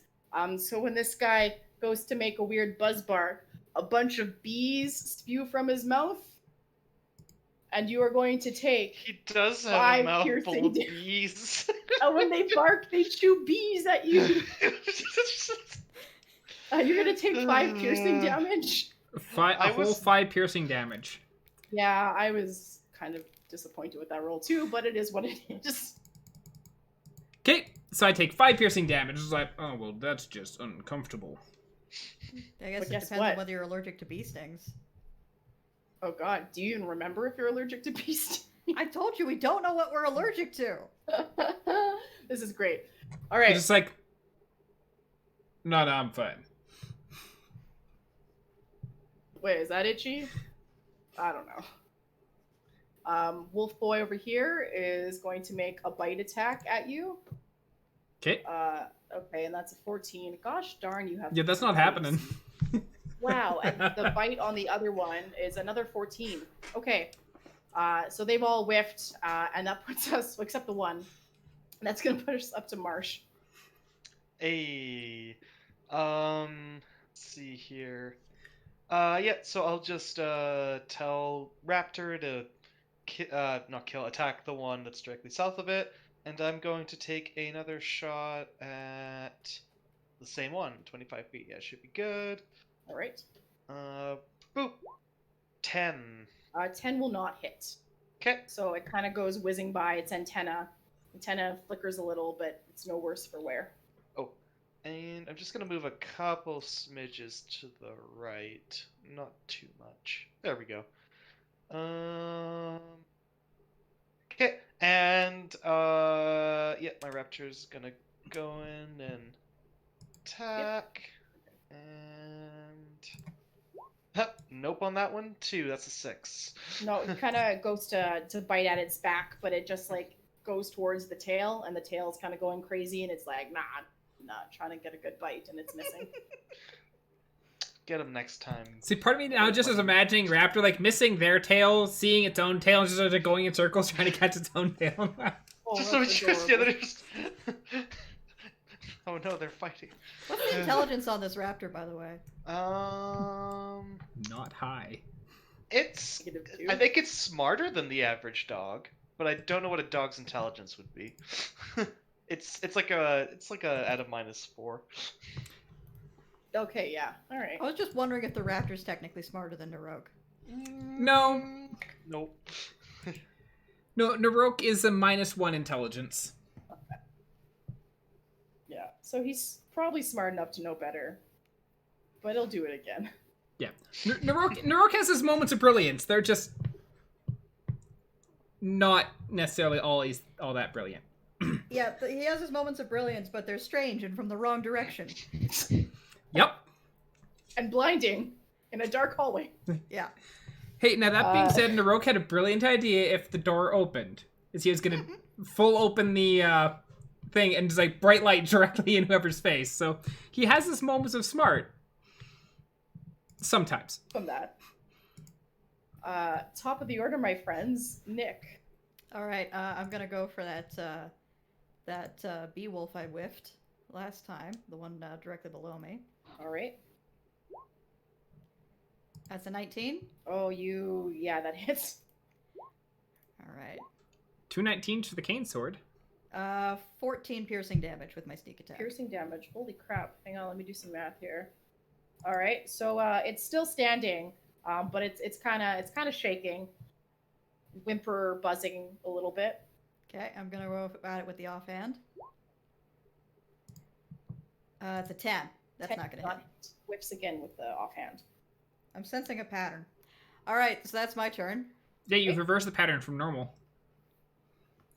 So I'm gonna look down at the bumble wolf that I was taking a swing at. It's like, second burst, same as the first. Take a swing down at it, or I guess one hand because I've got my shield in my other hand still. Okay. So that is whammer. 19. Did you call it a whammer? Yeah. Okay. So yeah, 19's gonna hit. Sorry, it just like. But whammer. Roll me that DiMaggio. Stella got her groove back. 4.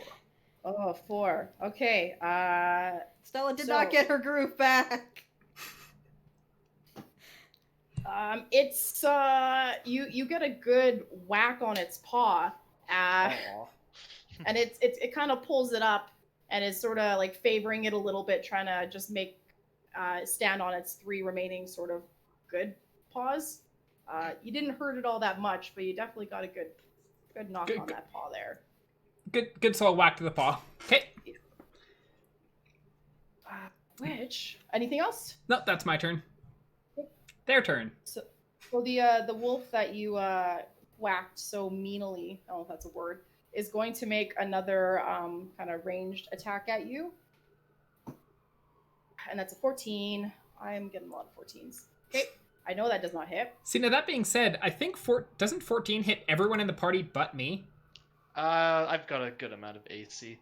It does not hit me. 10, 15, 20. So I don't think Marsh would be hit by the... What did he be hit by the 15-foot cone? I'm 20 feet away, so probably not. I don't This one's I think I'm safe. gotta get a cone thing. And we had Oh, decided and Marsh's that... AC is 18 anyway, so it wouldn't have mattered. Yeah. Okay. Yeah, he's got the same AC as I do. Actually, it's 1 less because I'm using the heavy crossbow, so I don't have my shield ready. Okay. So 2 less then. Okay. So Wolf Boy number 3, he is going to make a ranged attack that will be trying to hit both of you with that 15-foot cone. Okay. I'm sorry, I can't. Oh, block and that's this a one. nat 20. Ah, fuck. I'm so happy. Watch me whiff the damage.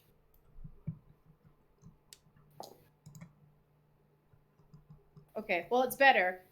So that's 6 points of projectile damage to both Naroke and... On the crit? Yeah, Oof. yeah. Nope. See, part of me was like, I could use my stone's endurance on this, and it's like 6 damage. Like, never mind. Don't bother. Yeah. Okay, I've taken 6 damage. It's good dice, but they're low rolls. They're consistent. Consistently terrible. Well, great. And then this guy, where he's gonna forego bite attacks and make another. He's gonna make a projectile ranged attack. There was an awful lot of bees here. I don't know what all the buzz is about. Oh. We went very long without a bee pun. That was actually kind of impressive. Thank you, Naroke, for filling that quota. Oh, and that's a friggin' 10 to hit. Hooray! So Yeah, he kind of coughs up, and it's just like a hairball instead of bees. It's not good. It's really gross. There's dead bees in it, and it's disgusting. And we're moving along to Marsh. Oh, yep. Sorry, I got distracted very much by the barf bee, the weird bee barf. Same. Believe it. I'm just gonna focus on the same one as last time. Alright. This is a 16 hit. Oh, it hits. 8 damage. Okay, how do you want to do this, Marsh? I don't think I would have too much flair to it. I imagine it would just be a torso shot. Right, like nothing but net. And it Basically. Drops. Yeah. Okay, yeah, it is very, very downed. Okay. Well I think I'd be able to... Yeah, and then I'd basically, I guess with my bonus action, tell my raptor to hit the next closest one instead. Because I did my crossbow shot first. Raptor go. Ooh, that was close. To a 23. Yeah, it definitely hits. Almost a nat 20, yep. It's close. And minimum damage, 3 damage. 3 damage, okay. Thank you. And that's my turn. Alright. Top of the order to Nick. Okay, well, standing next to the rogue in a great big clump is doing us no favors with those bee attacks. So I'm going to use my bonus action to disengage and circle around the back of these guys. Alright. And then I am going to... Do you do flanking in this game at all? No Okay. flanking for this one. Because we have Okay, too many and other I'm ways just- we can get advantage. Yep, stab you with the cane sword. I think isn't flanking relevant if you're like trying to get a 14. sneak attack or something? Nope. Sneak Oh, attack, you only right. need someone else within 5 feet of the enemy. Yeah. Oh, It's like So pack 14 tactics almost. yeah. 14 Oh, sorry, hits? a 14 does hit. Yeah, absolutely. 5 plus 8 is 13 piercing damage. 13 piercing damage. Woof. Or buzz, I guess. Buzz. So it's still standing, but it's not looking good. You lopped off part of its ear and antenna. Gross! Irtana. Ear antenna, yeah. Okay, so I used my bonus action, so I can't offhand attack, so that is my turn. Okay. Naroke, what do you got for me? Let's take round 3 with Whammer. Or I guess round 4. I hate that word. 14, which we 14 already know hits. hits. It's like, I'm sorry, but sit. At least it wasn't a bee pun. 5 damage. 5 damage. Okay. How do you want to do this? Exactly as it's like, sit. Whomp. We're talking like his poor little head, or he hit in the spine. Smack dab between the shoulder blades. Just whomp. Okay. Or Yeah, whatever it has for sits. shoulder blades. It's a good boy. It listens. It sits hard. I'd say well done, but I like these guys. Oh, I like them too, but that being said, they've attacked me. They Repeatedly. are trying to Have. kill us. As a bonus action, can I try to intimidate the last one that's there? Yes, you can. Roll me that intimidate check. Just gonna turn and just look at it. It's like, bad dog. 10. 10. It looks kind of scared because its pack is sort of dropping like flies or bees, whatever. It doesn't like run off, but you can tell it's not looking too happy to be where it is right now with both of you on either side of it. But it does not flee. You need a lot more bees if you're gonna try and bee-ball me. All right. Since puppy dog, bee dog is not having a lot of luck hitting Naroke, it's actually going to try and make a bite attack at you, Nick. It's going to lunge for one of your arms, Okie doke. and then 9. I know a 9 will not hit. It whiffs. It Unfortunately, just no. gets air. Marsh, you're up. Yo. Da-da-da-da-da. You're so sad, Mel. I am sad. I was like, I gotta buff these guys, and I didn't buff them enough. Queen Beowulf. Let's see here. Crossbow, pew. 19, probably That's hits. gonna hit, definitely. 8 damage. 8 damage. Okay. All these Well- combats were calibrated for Naroke not being able to hit anything. They kind of were. I'm just like, oh, you guys have been doing kind of shitty-ish. No, you guys And were instead, I forced to got be 3 recommended. hits in a row. Is that a first? That's a first. I got more hits in this combat than I have the rest of the campaign so far. Congratulations. So, he's still standing. Raptor, go. Yeah, 16. Yeah, that's gonna be a hit. Hey, another 8. Okay. Still standing, but Oh. it managed. Raptor like tears a really good chunk of flesh out of its side.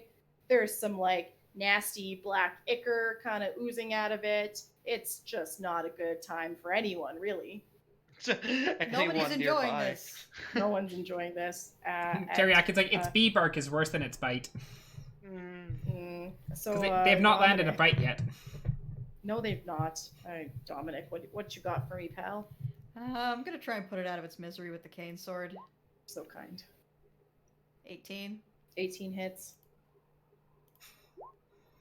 That's 9 piercing. 9 piercing. How do you want to do this? I just kind of look at Mercifully. this poor, wounded, in pain thing, and I just kind of almost casually just put the cane sword through the back of its head where the spine connects.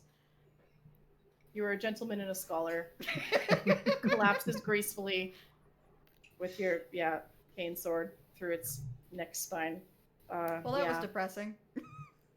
Yeah, I mentioned they're more. If it wasn't for the barfing up of bees, I pictured them very cute. You know, on the bright side, the buzzing in my head has stopped.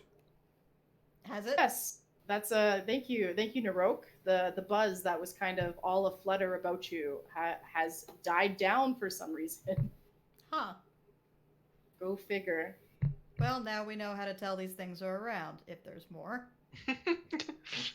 Can I pillage the bodies? For what? Yes. Bees. Bee parts? Wolf parts? Whatever there may be. Yeah, survival? definitely. Yeah, give me a survival check. Pillaging the bees. 9. 9. Okay, so the wolf, I like to think, I took the map away. The wolf that you were attacking first, that you told to sit.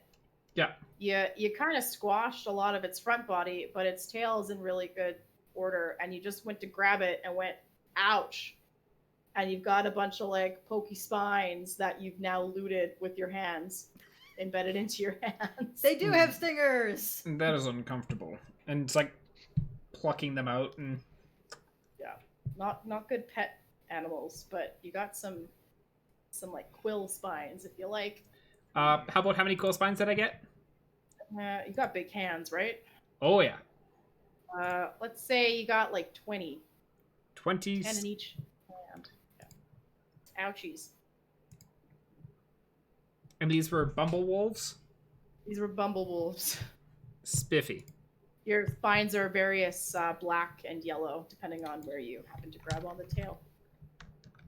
Is anyone else looting their corpses? No. I'm more a plant kind of lizard, not a flesh. Well, I got a little more than a flesh wizard. Great. And Naroke, can you please roll me 1d10? 1d10. 1d10.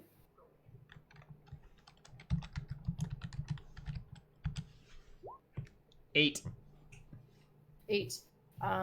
So you're not quite sure how this went about, but after you had removed the last little quill from your hand, there was sort of this brief moment of clarity, whether it was chemical or adrenaline, you're not really sure, but you get a memory back, the 8th one on your list. The 8th one on my list. You do not have to share with the class right now, but I want you to take note of that.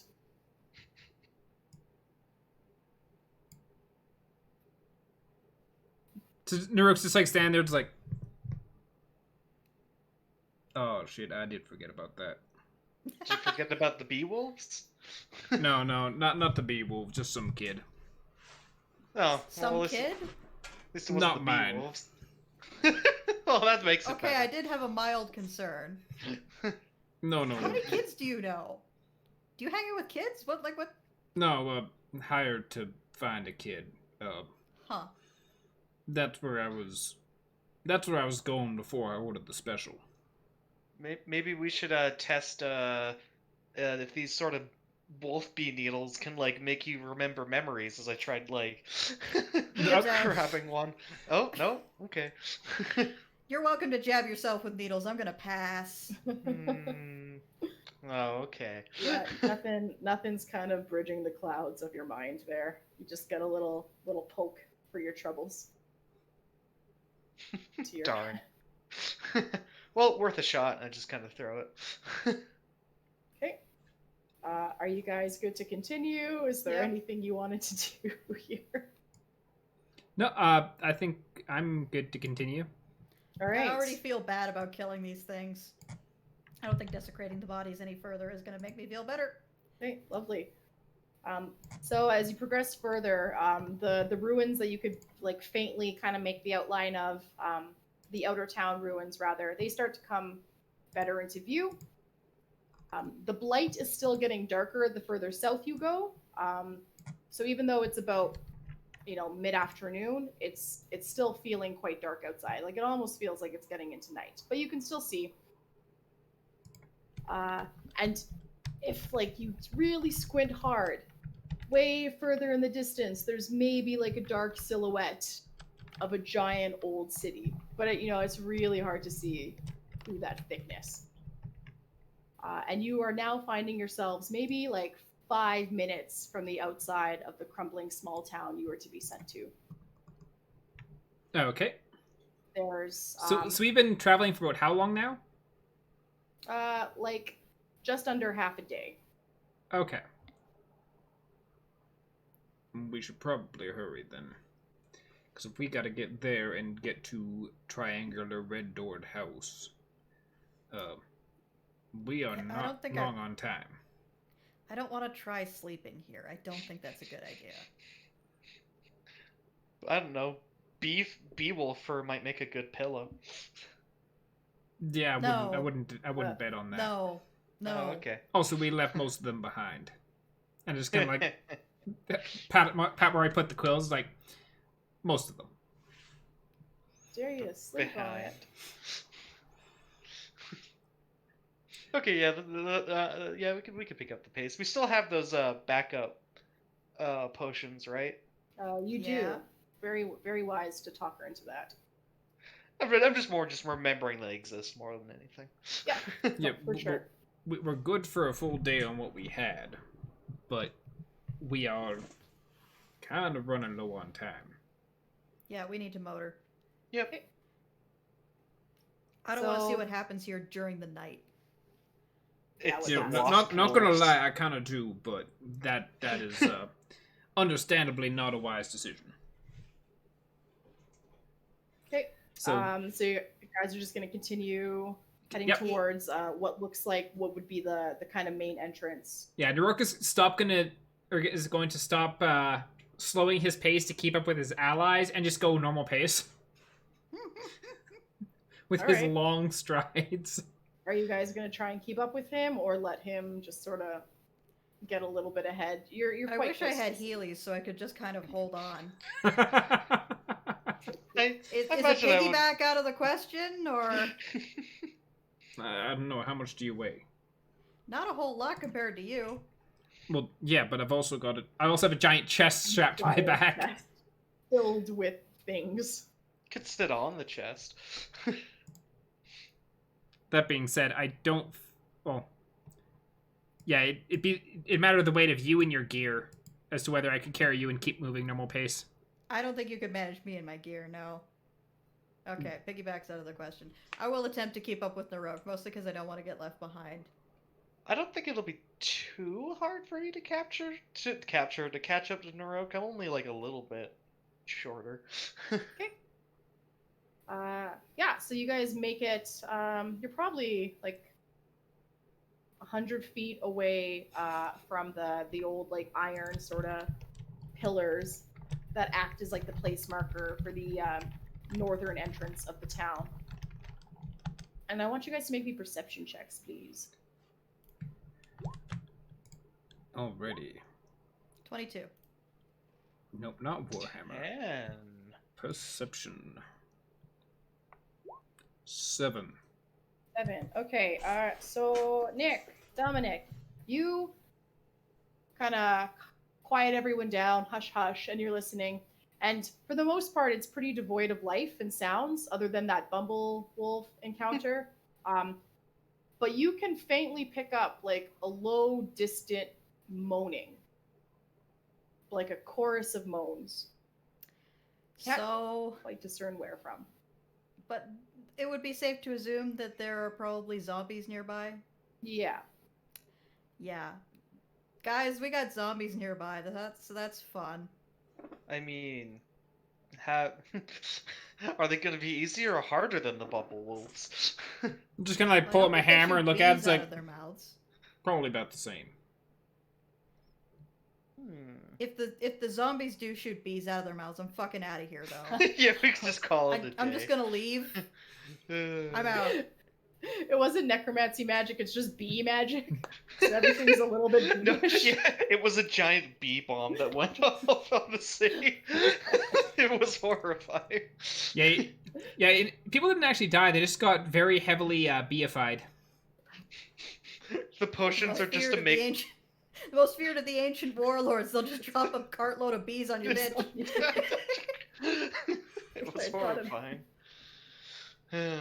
All right, so you're letting everyone know might be zombies afoot.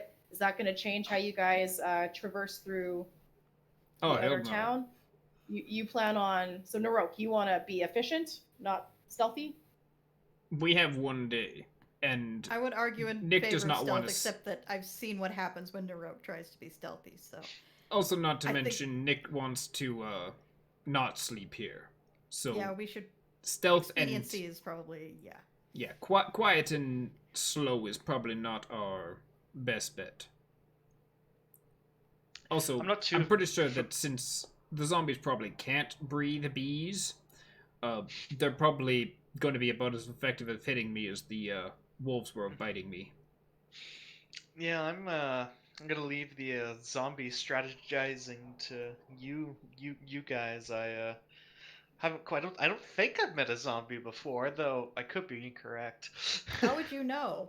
I don't know. Oh, I knew a zombie. We played cards every Thursday. It was great. I always won. I beat him at blackjack. He. All right, so with the plan, a map in hand to try and boogie through this small outer town, that is where we're going to take our break. We will be back in 10-ish minutes. Thanks everyone for watching so far. Beat. We'll be right back. Oh God. Live. And we're back. Hey, great. Okay, so when we left off, I guess the uneasy consensus was to boogie, throwing a lot of caution to the wind, to try and find this triangular house of the scholar. With the red Get door. the books with the red door. Yeah. So, Naroke, do you want to be leading the pack on this? Oh, yeah. Does anyone want to? Okay. Yeah, if Naroke is making the most noise, he's going in front. Love Yep. it. I'm not in a rush to meet zombies. I guess it's safe to say you're not trying to be stealthy at all. Yeah. So probably We're don't not need yet. to ask for a stealth check. We're not yelling at each other. Yeah, we're not actively attempting to be noisy, but we're also not trying to muffle our hurried pace. Okay. So you are well and good into the entrance of the nameless ruined town. It's quite ruined. Most of the buildings were either made of stone, wood conglomeration, and they're pretty much leveled. So there's lots of rubble.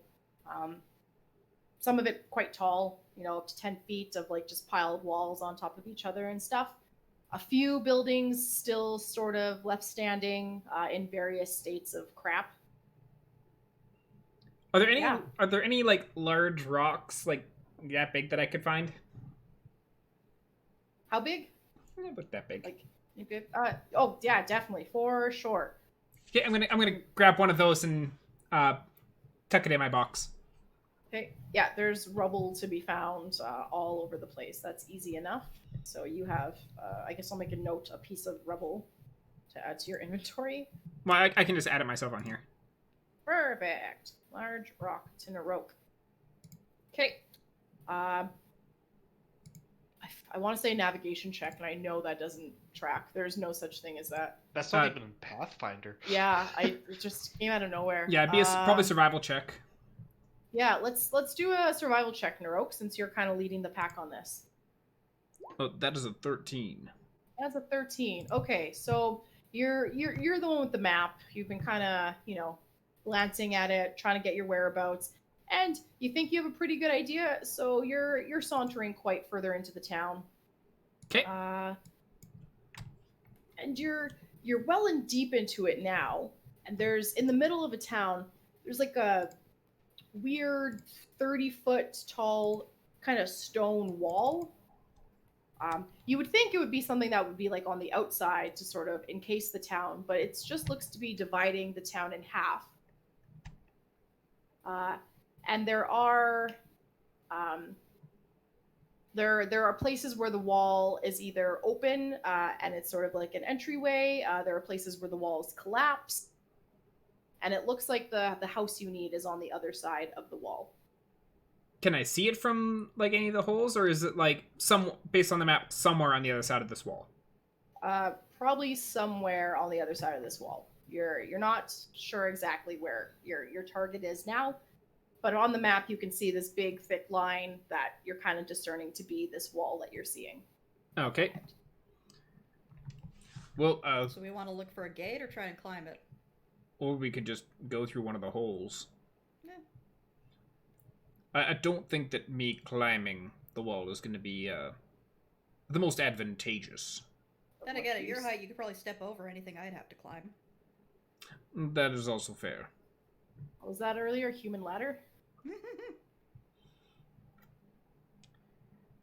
But can on like the road that we're on, like does that lead to one like the main just like pathways through it, or can we see from where we are one of the pathways through? So you notice on the map what looks to be like two kind of large circular formations that might be statues, and further, let's say southeast of town, there's the remains of two large statues. So you can cross at like a hole that you see now. You can try and make it to the statues, which you think might put you closer on point. Well, one way or another, we got to go past this wall. If we got a hole right here, we may as well go through it. If we find that, oh no, the other side is blocked, we can double back, but... Oh no, the other side is filled with the zombies. Zombies. I'm not even sorry.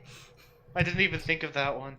No, I hadn't either. I really wish I didn't know about it, though. Yeah, I was telling Mel, or telling Kit that he's like, yeah, no, one way or another, it's like, we could still very well be fighting bees, because Mel could have just made us zombies. No, not that smart. Missed opportunity. Missed opportunity. This could have been in one giant campaign of bees. So the closest hole that you guys think you can kind of shimmy by is, like 30 feet away. Gonna send someone through the hole. Yeah, Don't fit through the hole. Do I fit through the hole? Yeah, if you try and dip it low and pick it up slow and turn it all around, you might be able to kind of try and shimmy your way through. Absolutely. Yeah, I'll squeeze on through. Okay. So your chest, not this chest. As you kind of get through, you're feeling sort of a snag from the chest that you're carrying. Yeah. Oh, I'm kind of imagining like I'd like taken off the chest and held on to the one hand, dragged through, and then like put it back on the other. All right, perfect. As opposed to just broad-shouldered walk through. Okay, I'm sorry for questioning your intelligence on that one. With chest in hand, kind of shimmying through, I'd say you are able to get through the hole that you found. And also questioning Naroke's intelligence. There's no need to apologize for that. He has already proven that he is not the brightest. Yeah, always question Naroke's intelligence. So you managed to make it through the other side of this wall, and the buildings that were surrounding the hole that you got through are completely caved in, blocking off any way forward. So there's no way forward from where I went through in this hole. No, there's like 15 feet forward, but then the rubble is just really high from the previous buildings. So like is it like thick piles of rubble as well, or is it just like walls with some rubble piled against it and stuff like that? So the walls, some part of the walls are still standing, but some of them are collapsed in. So it's like a thick pile of rubble with still some tall building walls still standing around it. Because this part of the wall, there was buildings right by it. Yeah. Am I able to walk up the rubble to like one of the walls, or like climb up the rubble up to one of the walls? You can certainly try. Would that be Athletics. like athletics for Let's do trying to work my way up those walls? athletics. Yeah, I think athletics is all right.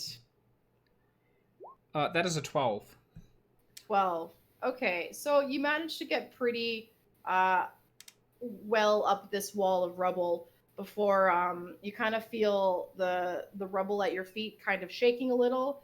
And Nick and Marsh, if you even if you don't peer into the hole that Naroke has gone through, you can hear all the rubble falling, and it's caused quite a ruckus. Naroke, So, you Naroke, okay you don't- in there? You don't make it up to the top. You kind of slide down with a bit of the rubble. Okay, I'm gonna walk back to the hole, like put my chest in the ground, kind of drag that back through. It's like, I just made a bunch of noise. We may want to leave. Yeah, I guess we're going for those statues, huh? Yeah. Okay. And so, yeah, we'll head towards the statues. Okay, boogieing along. Can I get you guys to make me perception checks? A big old 13. 6.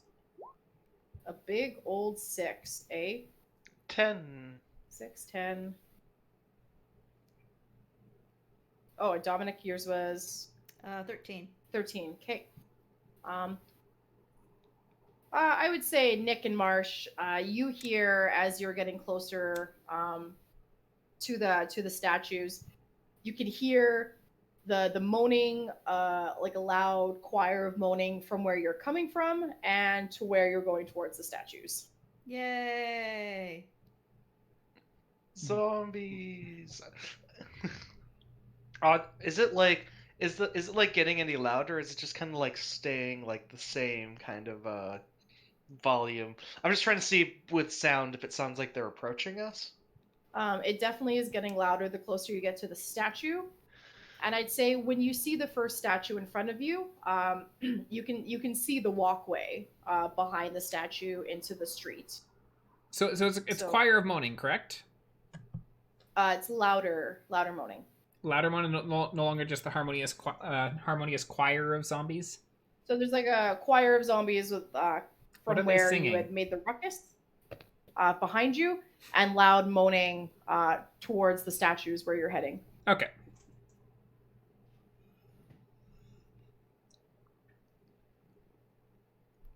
Are you guys going to progress? Yep, hammer in hand. So no Up in the stealth, front. hammer in hand, eh? Mm-hmm. Still in the front. I was maybe thinking of trying to climb the wall, but I mean, I don't know if we have like a grappling hook or anything, so might as well do it the Naroke way. I have a Yeah, grappling I think since he's setting kind of the pace on that one, can I get you guys to roll me initiatives as Naroke goes kind of sauntering at a quick pace towards the statue, and you guys can see over in the distance some zombies perking up at your arrival. Hang on, I got cat fur in my lip gloss. Oh no, that's the worst. Okay, so the pathway into where we need to go is behind the statues then? Yep. Okay, I got a 16.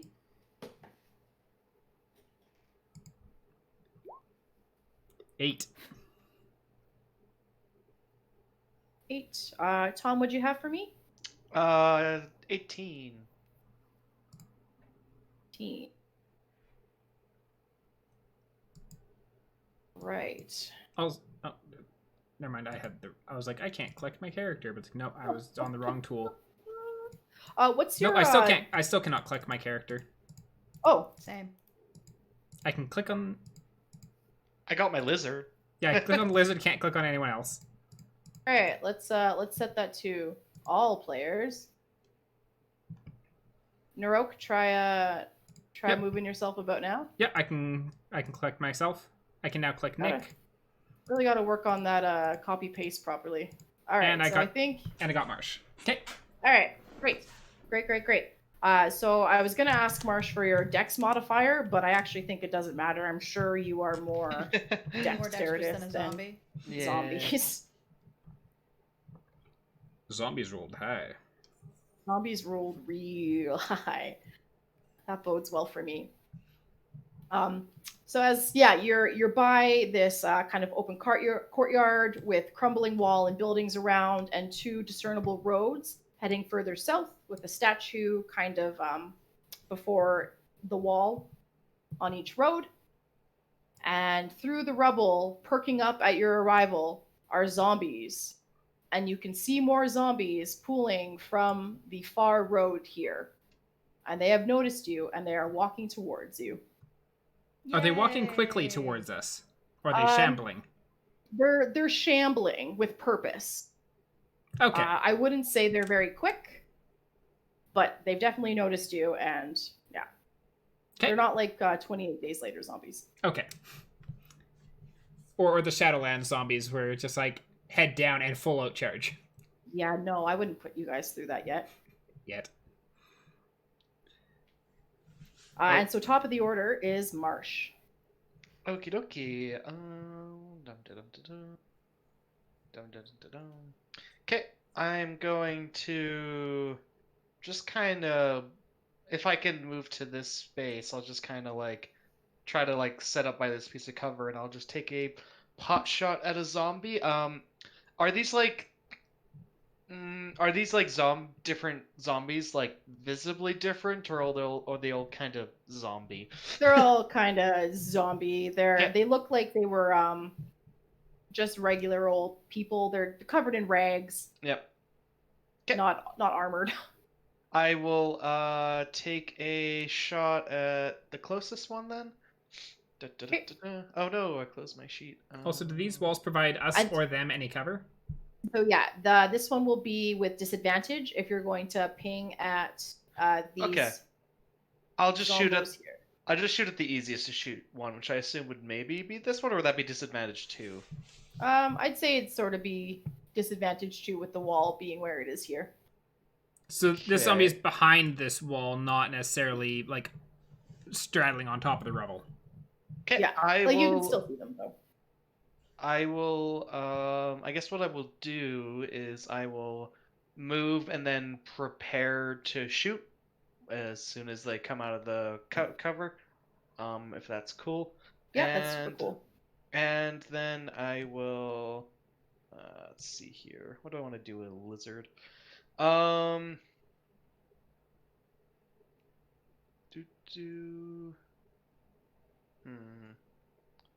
just kind of like place my lizard here, and he'll just also I think prepare's only like a standard, right? Or ready. I think ready's only a standard. He'll just ready to attack anything that gets nearby. So okay. Yeah, just setting up. That's my turn. Yeah, holding an action just costs your reaction. Okay. Which would put us onto the zombies, and having seen you, they're definitely going to try and make their way towards you. So this would be the first that pops out, Marsh. So I imagine having your attack ready, you can make that shot now. Shoot that one. Boop. Aww. Did not boop the snoot. No, it goes whipping by, and you just like nick the shoulder of the zombie right behind him, but not enough to really do any damage. Yep. So it hit something, but yeah, so I guess I'll just that was my prepared action. Yeah, and these guys will start shambling forwards. Okay. And they're really slow, and that is Zombie's turn. Which puts us to Nick. Cool. I'm gonna turn and ask Naroke, which one are you going for first? All of them? Him. Pick one. I'll take the far one. So, this one here? Yeah. Okay. So, I am going to mosey over to... Hang on. Yeah, I can get there. I'm going to run over to stand next to that one and ready in action until Naroke is within 5 feet of it, because my attacks don't do much unless I've got that sneak attack. All right. Okay, so your action is readied, and that puts us to Naroke. So Naroke is going to Oh yeah. I'm just going to. Oh, we've got another buddy down here. Yeah, I said where I was going, so I'm gonna go up here. And I guess technically at this point, because I'm now within 5 feet, that'd be Next Kit's attack. Yeah. Okay. Cane sword attack. 23. On Oh, both 23 sides. hits. Double 23. Oh, yes, that hits. Okay, so that's 8 piercing damage. Okay. Thank Hang you. on, it didn't add my thing to it because I accidentally hit the offhand. Okay. So that's 8 plus 3 is 11 piercing damage. 11 piercing damage. Done. So when you hit into it, it's really gross. The body kind of oozes this nasty, rotting, fleshy kind of just ichor. And his body's really soft. Like, it gives right way when you hit him. He's still standing, but he's even more disgusting now. Gross. And now Naroke. Naroke is going. Actually, would Naroke have any idea if radiant damage would be good or bad against zombies?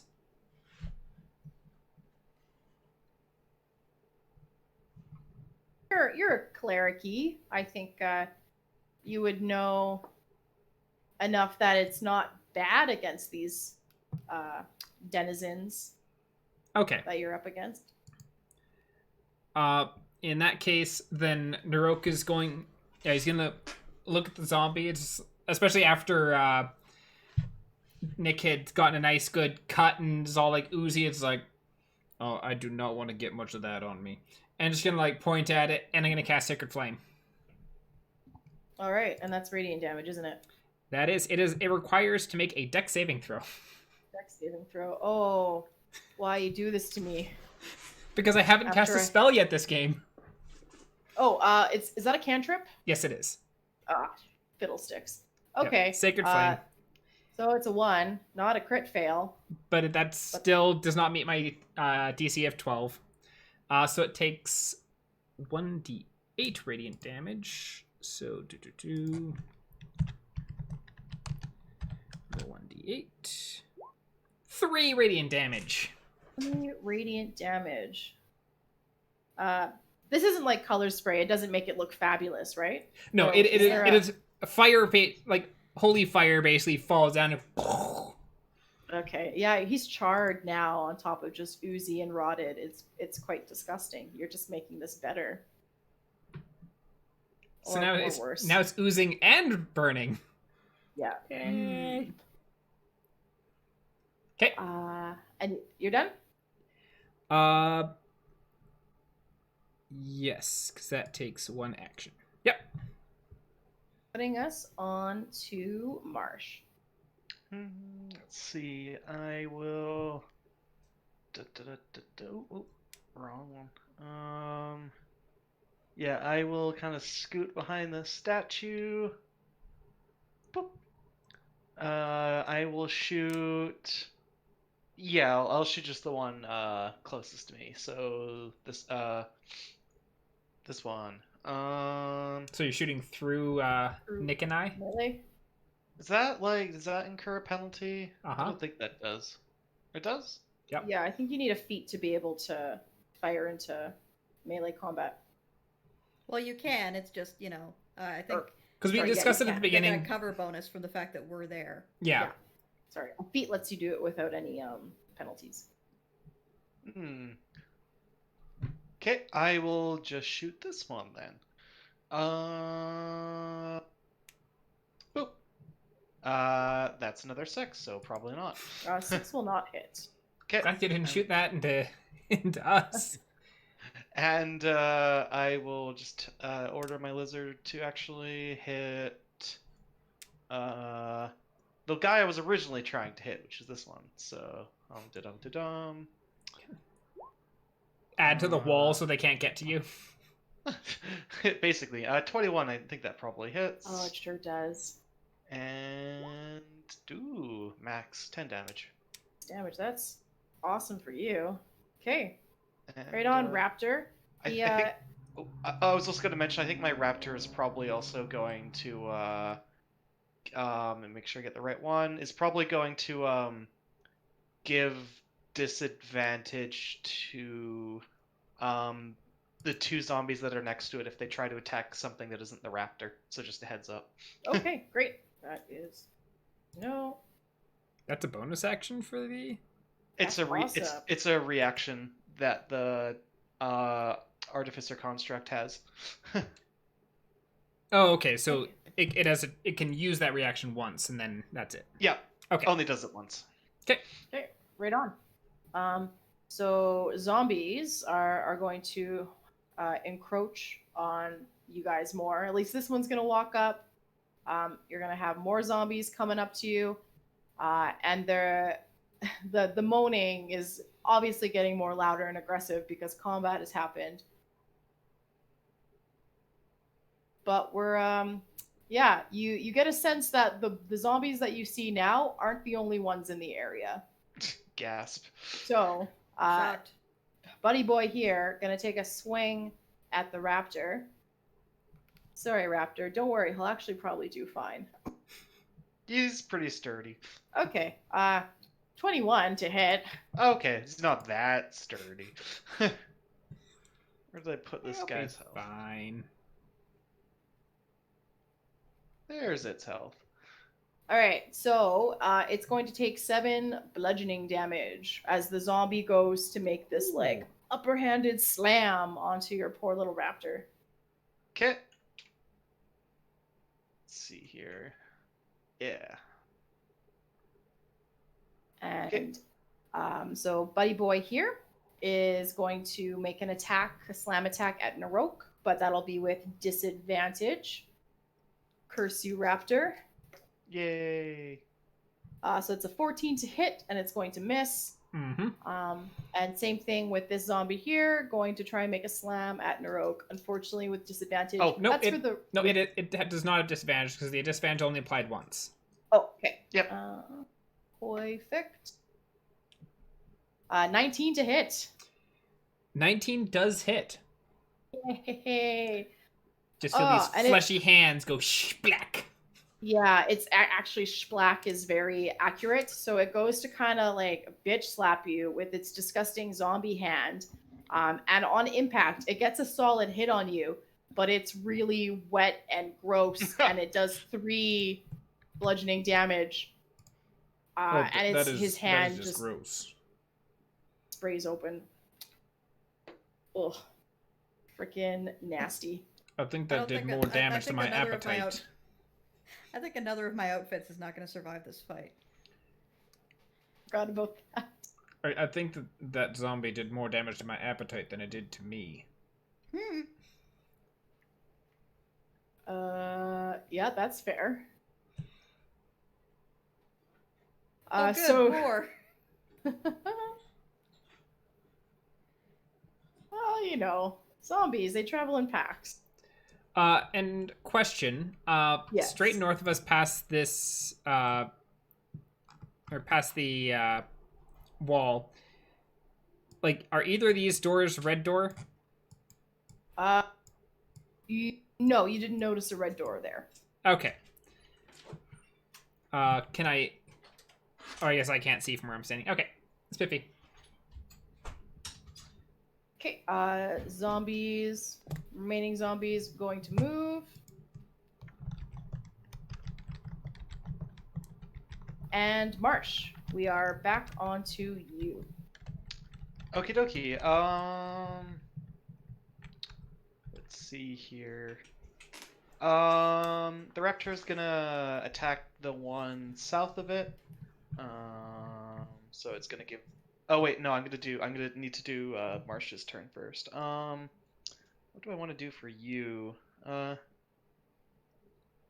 I get a good shot on this guy, or is he kind of covered up? I think it would still be considered firing into melee, right? Because Well, there's a Nick wall. is- There's also a wall between him and it. yeah. I was maybe thinking it was maybe like a little bit of an angle, but that one maybe. I I'm basically imagine. I'm just fishing. I'm basically what I'm doing is I'm just fishing for any easy I mean, shots. your raptor's pretty short. You could probably shoot at the one attacking your raptor down here. And not have to worry about hitting it. Yeah. I think firing over Kit or myself is probably the bigger detriment just Okay. because of our size. Yeah. Okay, I will fire on the one my raptor's probably gonna hit. Okay. I just want to get as much shots off with my crossbow before I eventually will probably have to switch to melee. Before you run out of bolts.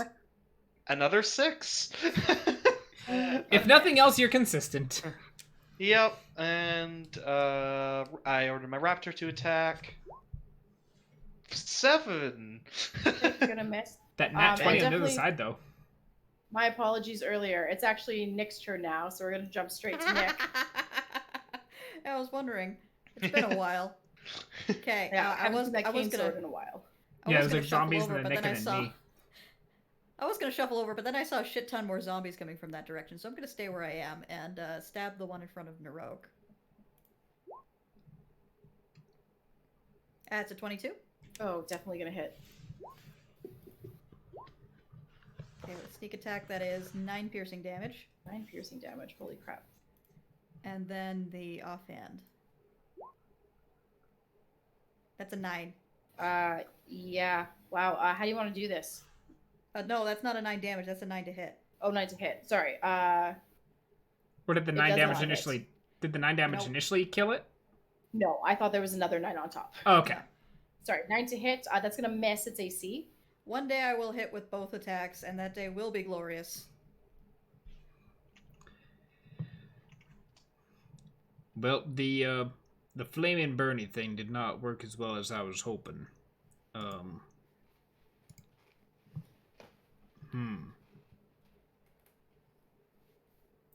Well, at the very least, if we manage to gather all the zombies to this one point, we can then proceed to run away and maybe lose them. if So what they're you're all in saying one is make a location. whole lot of noise.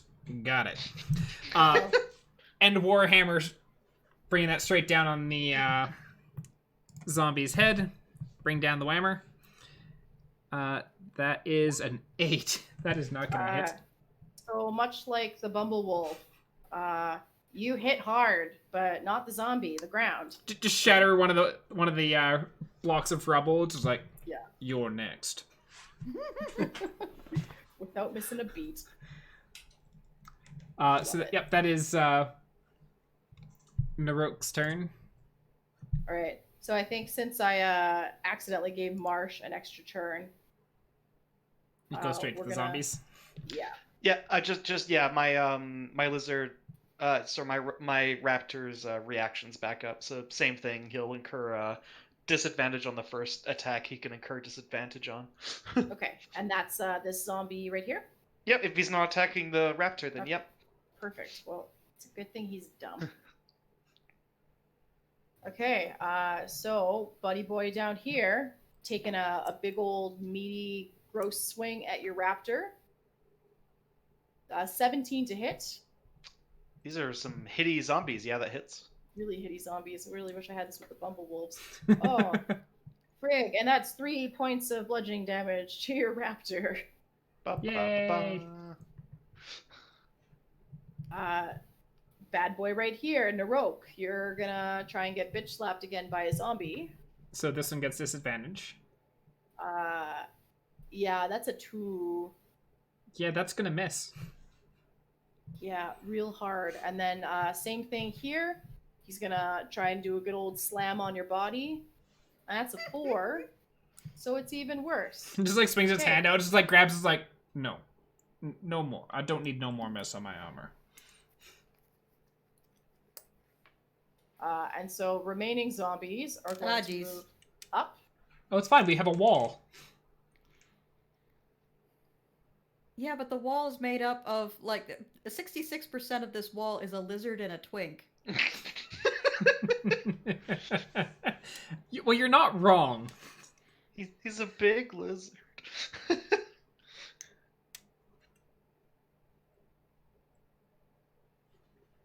I should Okay. really get a ranged weapon. I have one if you need one. We'll talk about this after. I don't think you can throw me something mid-combat, or can you? As a bonus action, or no, it would be a free action to interact with something you have, right? So I imagine, like, on Naroke's turn, he can definitely throw something at you. But after the zombies, it is Nick. Yay! Okay, which one of these is the most damaged? Is it the one in front of Naroke? Yes. Yes, Okay. this bad boy here. Okay, knives into that one, then. That's a 23? Oh, that hits. So that's 11 piercing damage. Oh, I just lost all volume. One moment.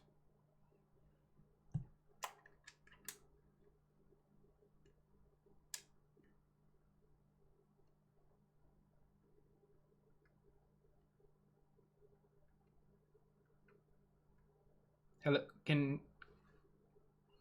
Okay, I'm not getting any audio at all. One moment.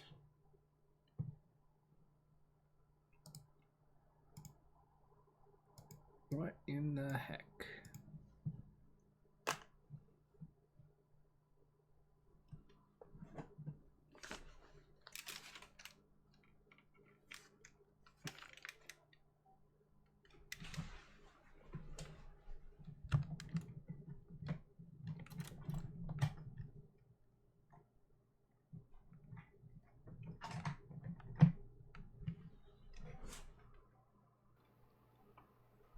Can you hear us?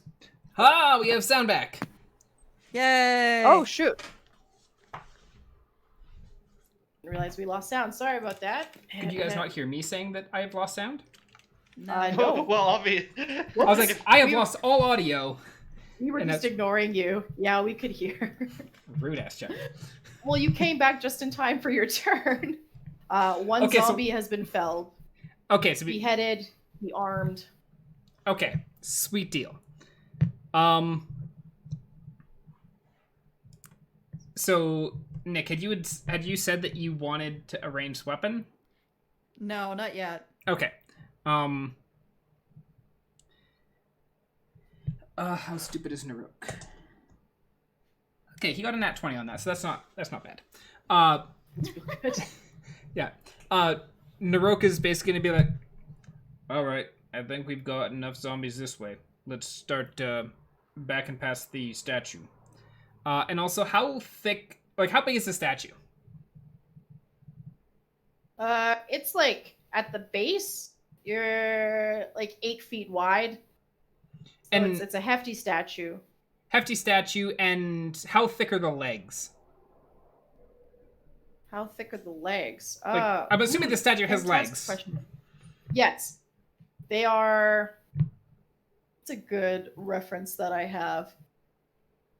No, Pikachu's not a good reference. 10 they're- Pikachus. They're thick, like they're THICC thick. They're not spindly little legs.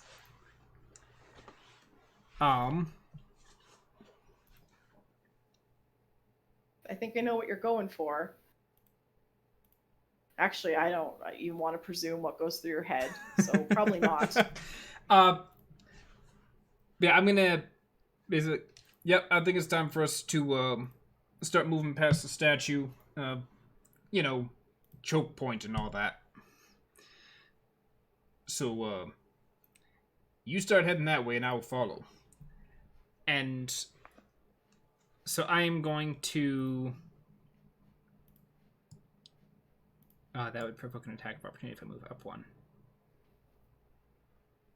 You could disengage as your action. Yeah, but I want to hit something. Oh.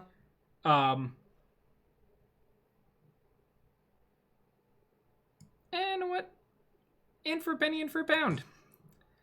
I'm gonna step up Alright. here. So Okay. I get 2 zombies that have attack of opportunity on me.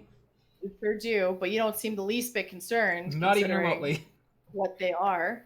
All right, so the one was a nat 1. So those are very moist hands that are not being laid on me. Yeah, exactly. And the other one's a 10. So Also way to moist go. hands that are not laid upon me. Thank you. You step back and they just like do this weird hug thing that misses. Not even aggressively. Yeah. Just They tried to give me a hug like I tried to give the swamp thistle lady a hug. plea. And I am going to hold my action for once the group has moved past the statue to get ready to take a swing at one of its legs. The statue's legs. Yeah. All right.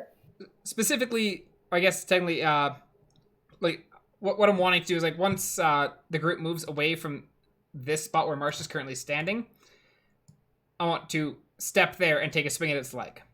So Okay. you basically want us like here, right? There or higher. Okay. How tall Yeah, is the I- statue? How tall is the statue? So it is a little bit taller than the walls, so it stands about 45 feet tall, Yeah, we're gonna want to be further up than that. just in case. All right. So Naroke, good turn. I like where you're going with this idea. Marsh, what are you gonna do? Yeah, that's a bit to work with. If And you can move through ally spaces, correct? You sure can. Yep. I kind of want to get my lizard to move before I do. The only thing is though is the zombies go before Nick does, right? Yeah. Okay, I guess what I will do. Yeah, I can make a new one. So okay, I order my lizard to go here and repair, and I guess I'll just Go where? take so the lizard is gonna go here, and like if it gets smushed by the statue again, I'll just make a new one. Okay, I more just don't want to like leave Nick to absorb all the zombie attacks he might be getting next round. So Gotcha. So you're that's- not pulling them back. yeah, that's my logic. But before I do He'll that, absorb more zombie attacks if he stays where he is. yeah, actually, yeah, I'll just get him to stay where he is. So I'm going to. Can I shoot any of these zombies around Naroke, or is Naroke in the way for both of them? Naroke. Sorry, Hefty Man Naroke is going to be Yeah. obscuring. I'm just gonna then. Please don't shoot me in the ass. No. We don't need to Shrek this thing. We can shoot in the middle of a movement in 5e, right? Yes. Okay. Yeah. I'm going to move here, shoot, and then with my rest of my movement, I'm gonna leave. So, move here. I'm just gonna shoot this one. Let's just do this one to be safe. Sorry, I didn't see the ping. Was it this one? Yep, it's that one. Perfect. Boop. Maybe it's a zombie. 9 does not hit. Okay, I guess not. And then I am just going to go. So that was 10 feet of movement. And I'm going to start making my way back up here. All right. And my lizard is just going to do the repair action. So that is. Let's open up the right page here. Whoops, not that one. 2d8 plus 2, so I'll just roll that. Oop, wrong one. My tab management's getting kind of bad. Sorry. I was almost gonna roll in the Twitch chat. It's like, nope, wrong chat. Oh, I just No, realized I I do have a not lot of accept spell rolls. slots. Silly me. Uh-oh. Okay. You have And many that- spell slots. That basically heals my raptor back up to full. Oh, that's a cool trick. Okay, so Tank Raptor is back in business. Yep. It's the Traptor. Trap. Traptor! Yeah, all right. And with all that nonsense, my turn is done. Okay. So Happy Zombies. No, you didn't use that cool ability that I've already forgotten that gives disadvantage, right? It refreshes every time it gets back to his turn, so he Okay. has it up again. All right.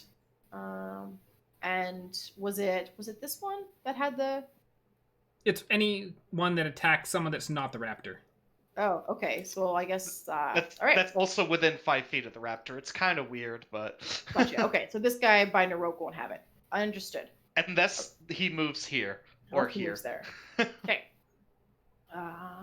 So this happy little zombie who's just delighted to see your raptor is going to take a good old swat at him. And that's a nat 20 Ooh, for good a thing you big repaired. meaty slam. Oh boy, oh boy, oh boy. Zombies really hate constructs. Okay. How's 10 damage do for you?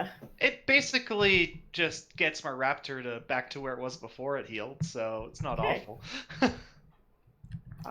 So yeah, it kind of just like you'd think like a good pat on the back, but a little bit more forceful. And Yep. your raptor has some gross ickiness on it now. It probably needs a bath. I don't know if it bathes. And this guy too. Considering I it's thought made about of like dead plant matter, probably not. That's actually a really good point. I think it's probably better when everything's dry. It's already weirdly gross in its own way. And a 14 to hit on with this gentleman. Ooh, the raptor's AC actually, yes, the raptor's AC actually blocks something. Yay. Oh, okay. Meets right on. Okay. So he's gonna pull up with the intent to attack at Naroke, but get disadvantage because Yep, he's that- not. That would be the disadvantage. All right. Okay, Naroke, I'm looking for 2 nat 20s. Yeah, not happening. Well, I got 1, which is really sad. Yeah, because you don't get to use it. And then a 15 to hit on the other, and I already not gonna know. hit. Yeah, makes me really, really sad. This guy's gonna step up. Same thing, good old meaty zombie slam. Ooh, 19 to hit. 19 does hit. Oh, I actually love dealing damage. It never gets to happen. 3 bludgeoning damage. So obviously you're way taller than this guy, and he's just gonna kind of swipe down by your crotch because this is a really short zombie, and he's just doing the old up down on you. I'm then sorry, up but and I'm just down. not into you that way. And our happy zombies down here are gonna continue the descent. No, that's a different movie. Oh, it's a terrible movie. It's why I don't go into caves. The Descent? Yeah. Eh, We I haven't saw seen that caves movie. in Hungary. claustrophobia. Don't watch The Descent. Yeah, no. I refused to go into any caves when we went to Europe because of that movie. Like, it's viable. We don't know what's in there. And that concludeth the zombie turn, and we are on to Nick. All right. This spot between Nick and between Naroke and the statue. Hang on. Ping, goddamn you. That one. Yep. Can I squeeze through there? I believe so. Yep. Yeah, you Alright, can pass cool. through allied spaces. Cool. So I will start by taking a stab at this zombie here. Right. That's a 14. 14 hits. Okay. Plus sneak attack is 12 piercing. 12. Okay. And then I'm going to bonus action disengage and motor past Naroke up to here. Lovely. All right. You are GTFOing. Yep. And I considered not attacking and then just taking a dash on my action and disappearing from the map, but I felt like getting too far ahead of the rest of the party might be a bad idea. Hey, more zombies. and the others. So this would be now that the party that is going past the towers or past statues actually past the statue. Would this let me move up and take a swing at its leg? Yeah, absolutely. You can do that. Okay, so this is my held action from last round. So batter up and just two-handing my hammer, just wham at the leg of the statue. All right. That is a 14 to hit the statue. Yeah, that oddly enough, it hits its AC. And So I'm two-handing roll this. me- This I actually get a 1d10. Instead of the 1d8 for damage, because two-handing it. Max damage. So 13 damage in total to its leg. Okay. Yeah, so you get a solid hit on it. And while the leg doesn't necessarily disintegrate in the way that the cobblestone kind of did when you missed that zombie earlier, you see these deep cracks start to run up its leg. And it's still standing, but there are some really scary looking cracks happening in that leg. It is not looking good. Okay, Spiffy. So now it is my turn. Because that was my held action from last round. And so second burst, same as the first hit, we're going with the other leg.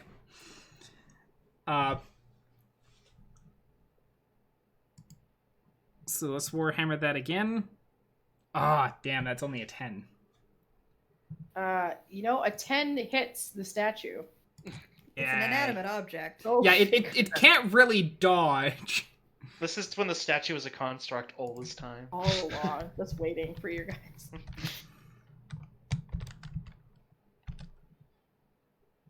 So 7 more damage to the other leg. To the other leg. Okay. So the cracks that form aren't running as deep as your initial hit, but it is enough to kind of topple the statue down. I'm going to see what direction it's going to fall. North, south, east, or west. Yeah, I'm hoping that taking out the backs of the legs is going to, incline to, the legs to shift forward and the statue to start coming back. If the statue falls towards his other non-broken leg, I'm gonna laugh. Just props it up. All right, and so the statue, Naroke, to your satisfaction, because hot damn, when a plan just comes together, you see it just ever so slowly start to tip over in this direction, and it doesn't go down fast. It takes its sweet ass time, but as soon as it gets just past that tipping point, it comes down hard. Just hard. And this statue, you see it crush these poor, helpless zombies that, did not want this. They just wanted some good, fair fun and not to have statues topple on top of them. And you know what? 45 feet. You also got this guy, too, who was late to the party. Quite rude. Quite rude. Showed it up on time. Yeah, and that statue is down. Now, out of curiosity, how much space here is it obstructing this pathway at all, or?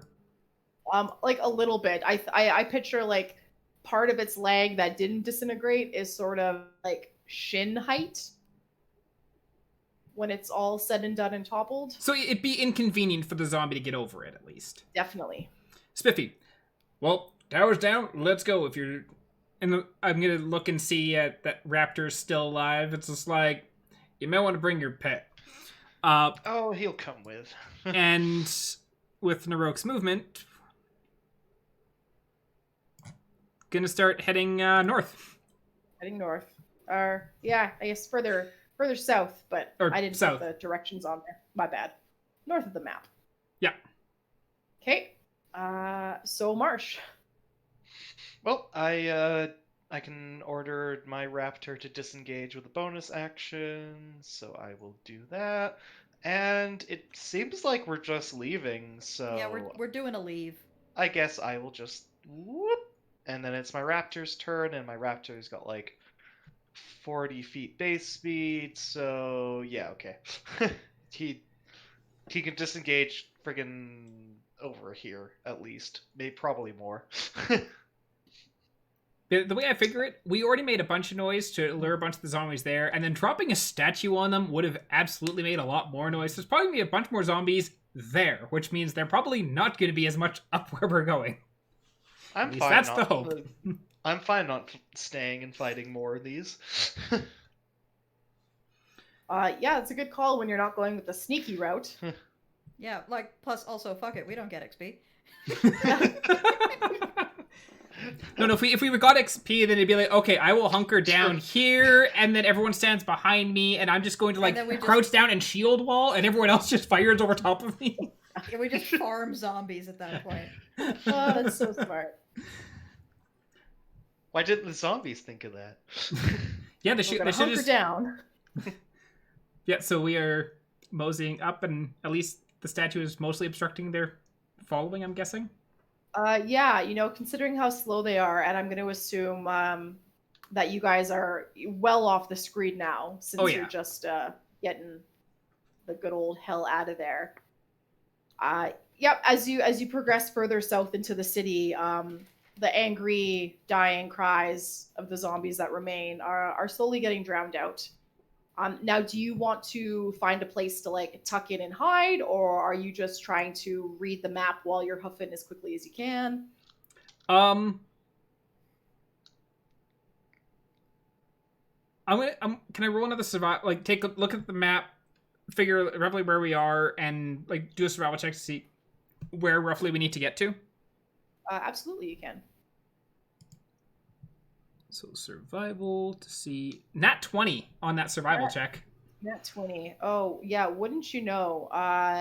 You can discern quite easily. You see over in the distance a pointy rooftop, like an oddly shaped pointy rooftop that slants down to the ground, as if the outer walls also become the roof, and it looks like a very triangular home.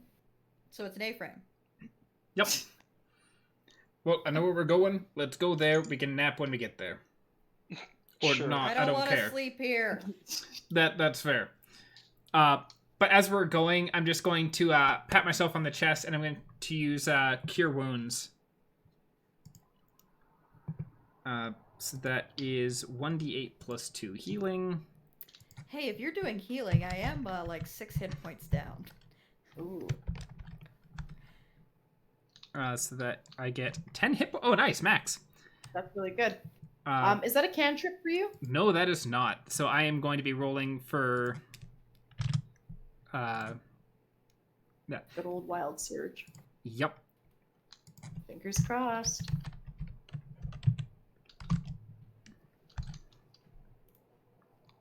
That's an 18, so it's not a surge.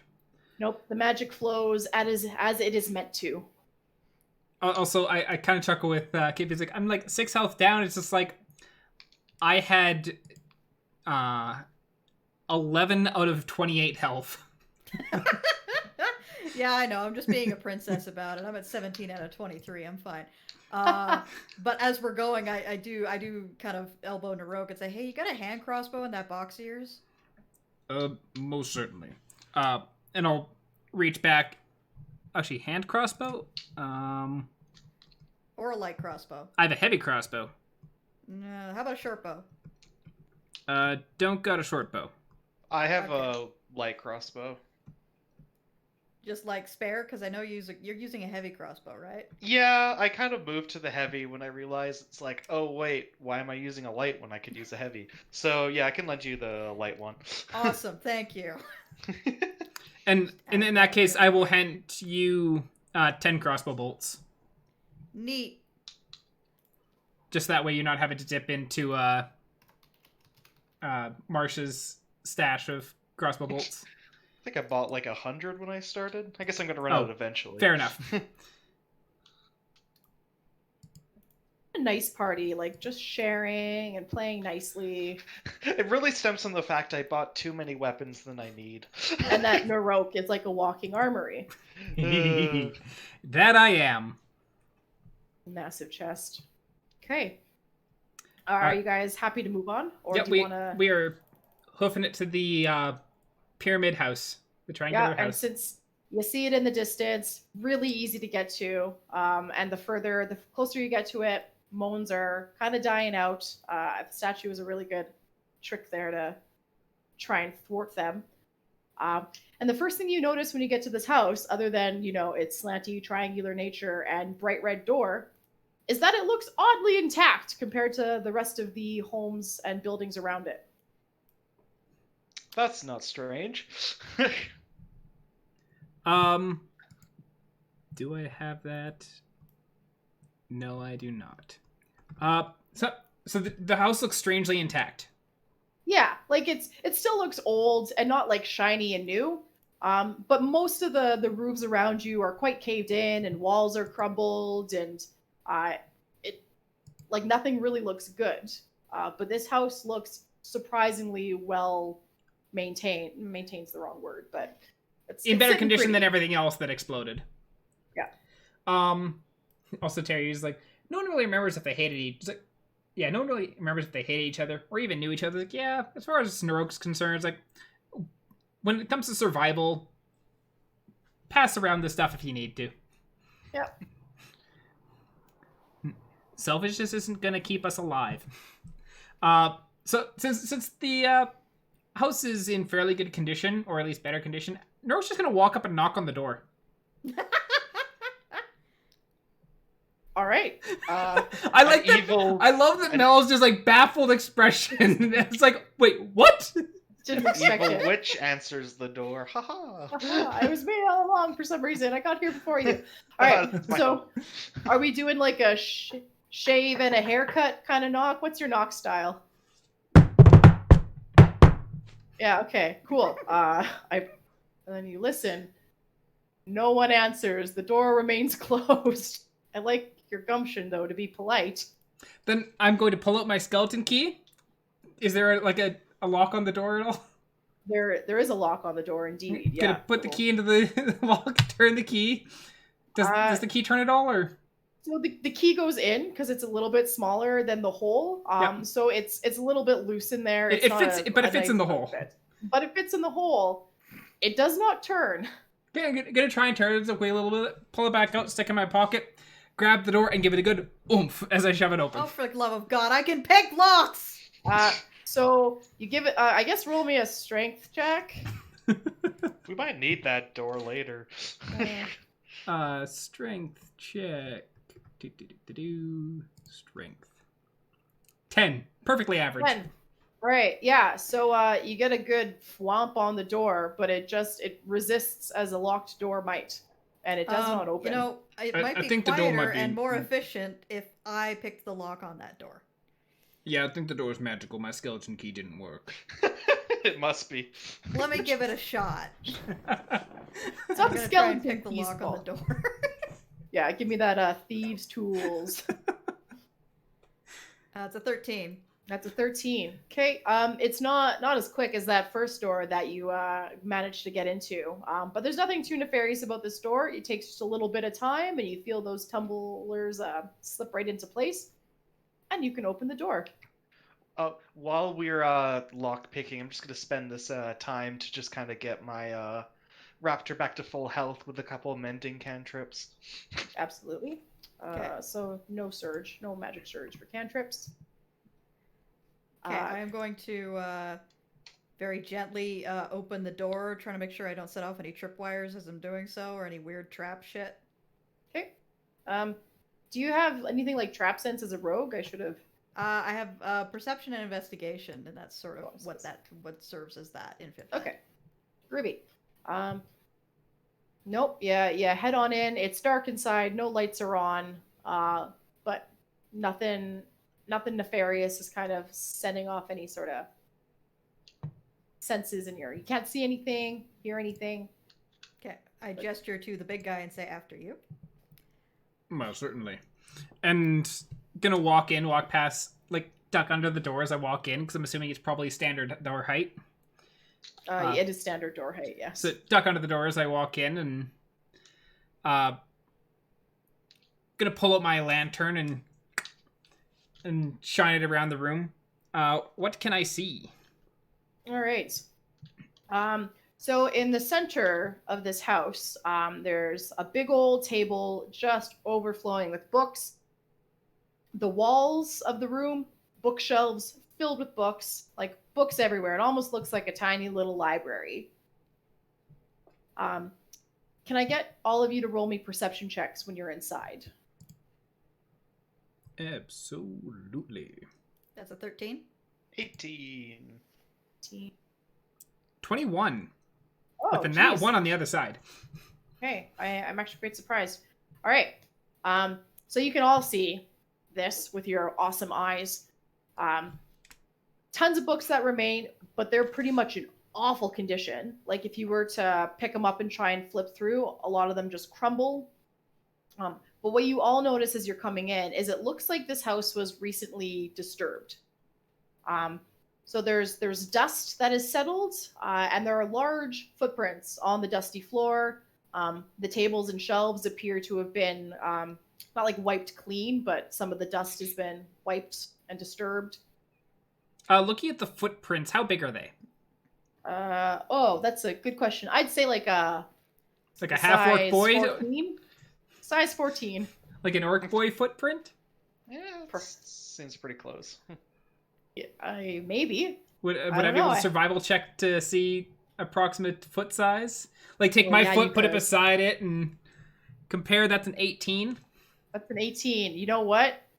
That door back at Priscilla's house was really large, and large people often have really big footprints.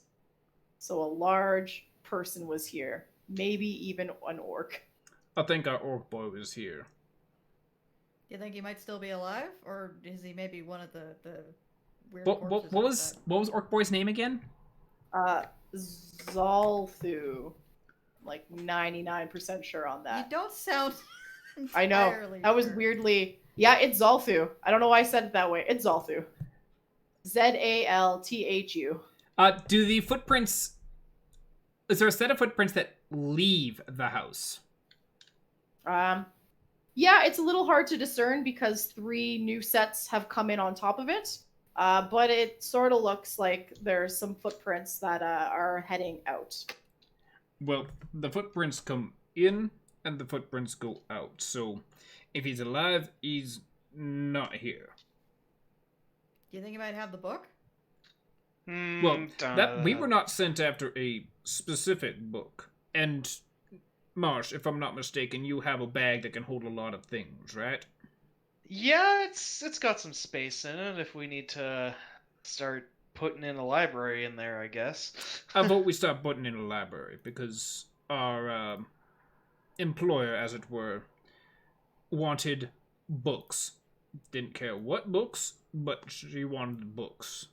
So I vote we take as many books as we can and put them in your bag, and then we go looking for Orc Boy on our way back out, and see if he has more books. Yeah, I've got about I've got 250 pounds left in this bad boy, so that's a lot of 250 books. 250 pounds of books. Actually, that's not as many books as you'd think. Yeah, Yeah. books are pretty heavy. Quite heavy. I've also So- got extra carrying capacity as well. Naroke has an extra. How much? 480. Take away the 353 and a half that I'm carrying. So I've got another 126 pounds of books that I can carry. A lot of books. That's So, a lot of books. Party question. Was your aim then, are you guys feeling like you just want to grab whatever you can, or do you want to try and sort through something that's As intact? the person most likely to be literate in the group, I feel like I could probably do a title scan. Marsh likes books too. Oh, Okay, that's fair. Excuse me, Naroke also likes books, especially when there are pictures in them. I feel like between me and Marsh, we could probably tag team the bookcases and do like a title scan to see if there's anything. Well, they're doing the in title particular that scan. we should be grabbing. Well, they're doing a title scan. Naroke is going to be not so much caring about what books, but looking for books in like any books that are in better condition, like the better conditioned books out of the lot. all right. I'm gonna get all of you guys to give me perception checks again, or no, investigation. Sorry, let's do investigation. Oh, I would have preferred perception because I'm Since good you're- at that. You're specifically looking for Yeah, stuff. it's a 13. That's a 17. 17. I shouldn't have talked shit. I always roll bad when I talk shit. You talk shit and you got outdone by the dimwit. And then so Tom is an 18. Oh man, you all did actually pretty good. So collectively, you're all kind of figuring that whoever was here before probably left with the best spoils. Mm-hmm. Naroke, you find a couple books that don't necessarily fall apart when you hold them and open them, but the pages are just kind of not discernible. Like maybe a couple chapters, there's something legible in there, but it's what languages do you speak? Naroke speaks Common, Draconic, and Giant. Okay, so the two big books that you found that didn't just go to shit on you are not in a language you recognize. But they have pages that are legible. Some. Would I recognize the language and just not what the text is? Like, could I discern that this is Elvish? I don't speak Elvish, so I don't know what it says, but I can look at it and be like, this is Elvish. Kind of. You know, I think so. I think you discern that it's Elvish because the writing is really frilly and embellished and just seems like I read Elvish. Yes. I found some books. I'm not sure what they are. They might be smut. Take a peek? I'm gonna hand them over to Kit. I'm gonna take a peek. Is it smut? Sorry, odds or evens? Evens. You are sure one of them is smut. Okay. I hand Naroke one of them and say, this one's smut. Here you go. Naroke's gonna take the books. It's like, I may need you to read this to me later because I don't speak Elvish. I don't think our friendship is there yet. Bedtime stories. I don't think we're there yet, bud. And then Nick and Marsh, as you're kind of trying to peruse through, once again, you're not really finding anything that looks super useful.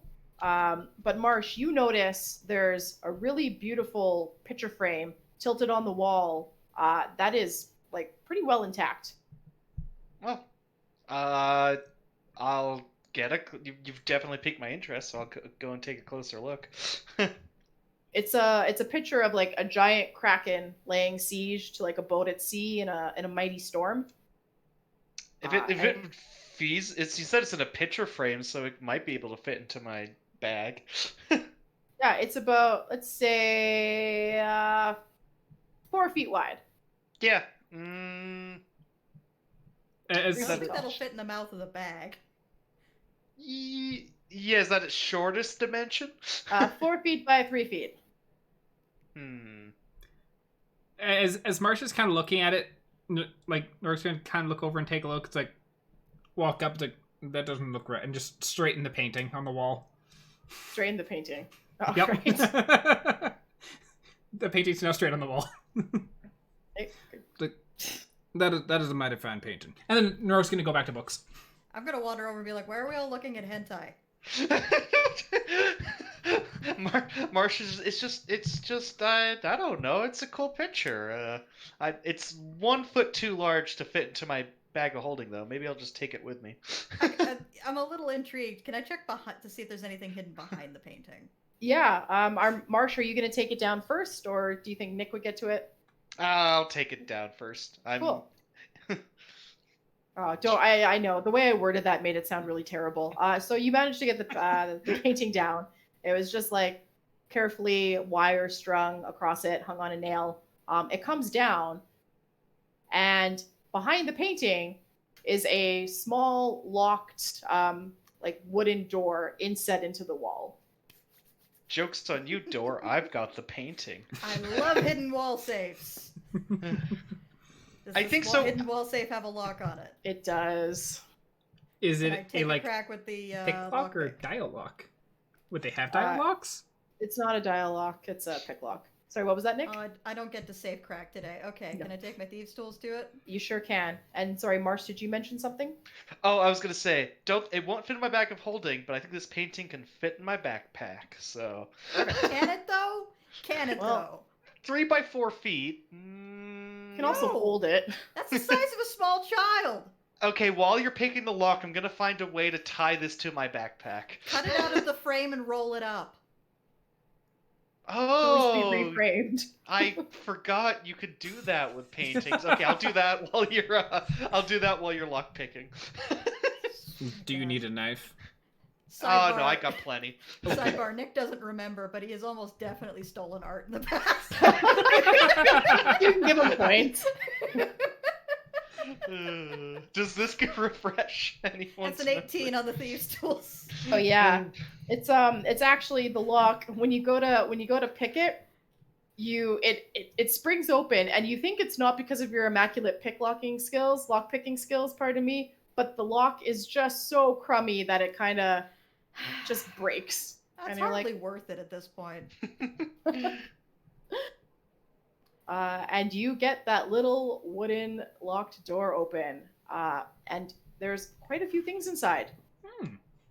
So there are 2 doses, little small bottles of what you recognize as an antitoxin, and they're worth about 50 gold each. Okay. There's a toonie-sized piece of malachite. That's very Canadian. Oh, I was like malachite. No, Malachite The Canadian. Yeah, my bad. that's the most Canadian we've ever been on this show. Oops. I was gonna say loony, but that's not any better. About a big round as a I feel golf like- ball. I feel like Toonie is more Canadian just because Canada having a $2 coin is hilarious. It's pretty freaking Yup. weird. And then further back, there's an amulet on a silver chain.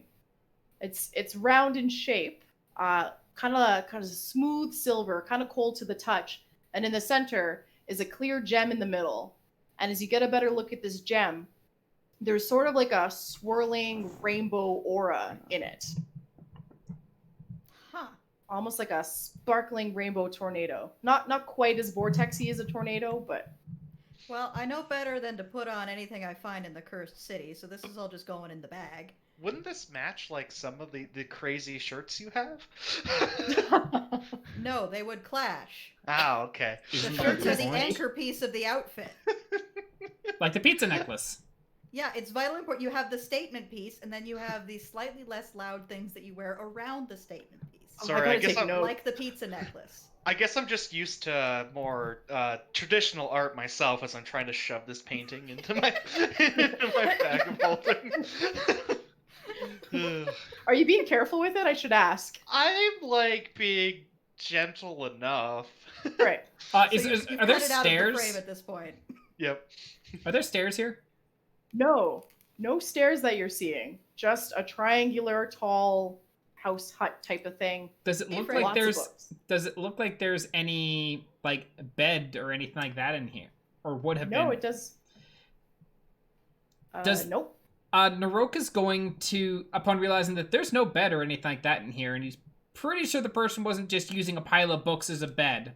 Naroke's going to start looking around on the floor for any kind of like door leading down.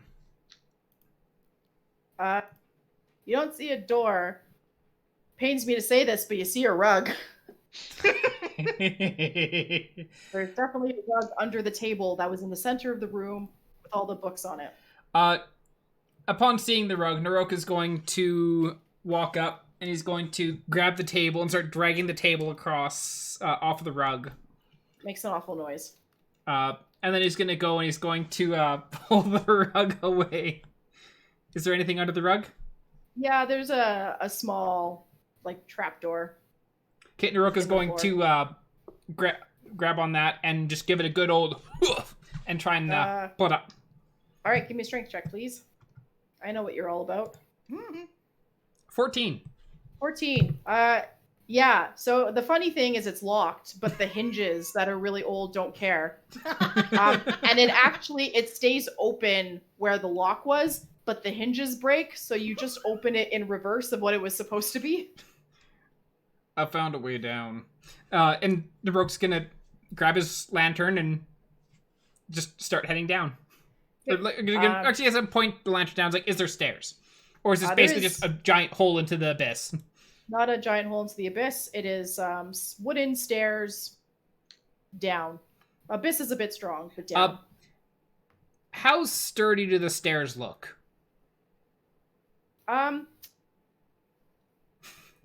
They look like you'd want to be careful on them. They're thin wood. Is while the rest? Is there like a railing, or how wide is the walls? We're looking like 2.5 feet. Pretty wide. 2.5 feet wide? Yep.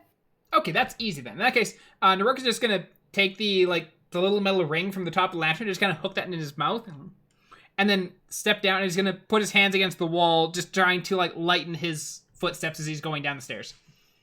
Great. So you will be checking out the not murder hole, maybe. Maybe. Marsh, I feel like by now you would have Yes. managed to carefully roll that painting nice and secure into your backpack.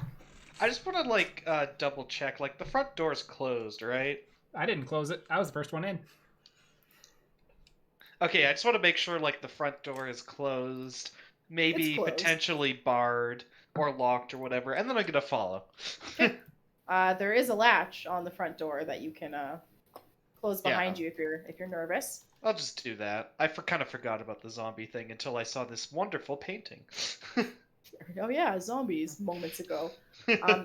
And Nick, is appraisal a thing here? Or am I thinking Pathfinder again? Pathfinder. Appraisal is not a thing, but depending on what the item is, history or arcana might apply. Okay. Would you like to? Do you want to inquire further on the amulet-looking thing that you found, or are you? I mean, good? Marsh is the guy who knows about magical shit. He identified those chimes that I don't remember what they do. Right, chimes of alarm. Yeah, Oh, chimes of yeah, alarm. they're- That's what it is. I still gotta add the custom item in for that. I should really do that. My apologies. Okay, if you could do that for me, that'd be great. Yeah. And I just put unidentified amulet in there as well. So I'm gonna go over to Marsh and hold up the amulet and be like, "Hey, does this look like anything to you?" Let's see here. I will try my best with a Arcana check. Probably not. That's a 4. Or okay, well, you think it's really pretty and probably magical. Yes, I say that. Yeah. All right, cool. I guess I'll just put it in the bag until we can figure out what it is. Okay. I'm not wearing any jewelry I found in the cursed city. Fair enough. It's obviously not cursed. The Kraken was protecting it. Yeah, you're gonna keep that painting, huh? Yeah, I'll find it. If I ever remember where my home is, I might put it up. All right. It's just the one thing you have for the entire Longwind. Basically. Okay, well, as you guys are descending carefully, I assume you're going kind of one at a time down these old, Yeah. awful stairs. Actually, if I can avoid the stairs entirely with an acrobatics check, I will probably do that. Just pin yourself against the wall with your feet and you're just scooching down. Yeah, just Sam Fisher my way on down. Yeah, absolutely. You're the last one to enter, so by all means. 24. Oh, yeah, that's the way you learn to walk as a child. So this is easy peasy. You're born to be a rogue. And when you all make it down, the floor when you descend the stairs is a dirt floor, and the walls are very crude, cold concrete. And Naroke, with your lantern, as you go further in, you're lighting up a bedroom, essentially, an underground, dirty, dingy bedroom. There's a bed with a dresser beside it. There's shelves with, I don't know, books, more books on it. What is the condition of these books? Better or worse than These the ones upstairs, or the same? It's about the same. Yeah, and the bed looks like you wouldn't want to sit on it because it's probably going to collapse at any moment. Naroke is going to look under the bed. Okay. Spooky Do you want me to monsters? roll, or it's am I just is there You anything can under just the look bed? under the bed. You can look under the bed. There's a pillow under the bed, kind of a moldy, dingy pillow. Is there anything else, or just the pillow? Just the pillow. Gonna pull the pillow out and just Rudy, toss that on top of the bed. Okay. So yeah, you found the sleeping quarters of the scholar in his home. You said there was dresser and night tables and stuff like that? Yep. I want to take a look in the dresser. You can. Oh, go ahead. I was gonna say you can find clothes. It's not locked. As I rummage through, is there anything but clothes in here, or is it just clothes? Just clothes. Are Maybe they- nice clothes at one point. They were nice clothes at one point. Yeah, but the kind of the dampness of the underground sort of bedroom is kind of seeped into them. So these ones aren't as disgusting as the pillow, but when you give them a good whiff, it's kind of like, these could use a wash. Hey, Nick, you'd probably want to wash them first, but you may want to see if there's anything utterly horrid in this wardrobe. Why, thank you, Naroke. I'm gonna check out the wardrobe.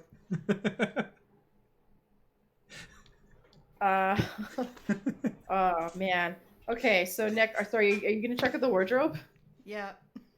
Okay, there is amongst just the generic sort of black robes.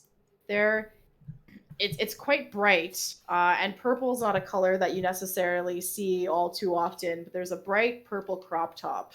Okay, that's going in the bag. Right.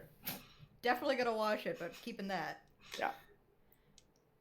Naroke is gonna Does take. the crop top say something absolutely terrible across the front? Does the No, crop it top does have not. corn on it? Ugh, no, it doesn't. No. I'm gonna get. I think when we get back to town, I'm gonna see if there's someone who can embroider like the word "slut" across the top.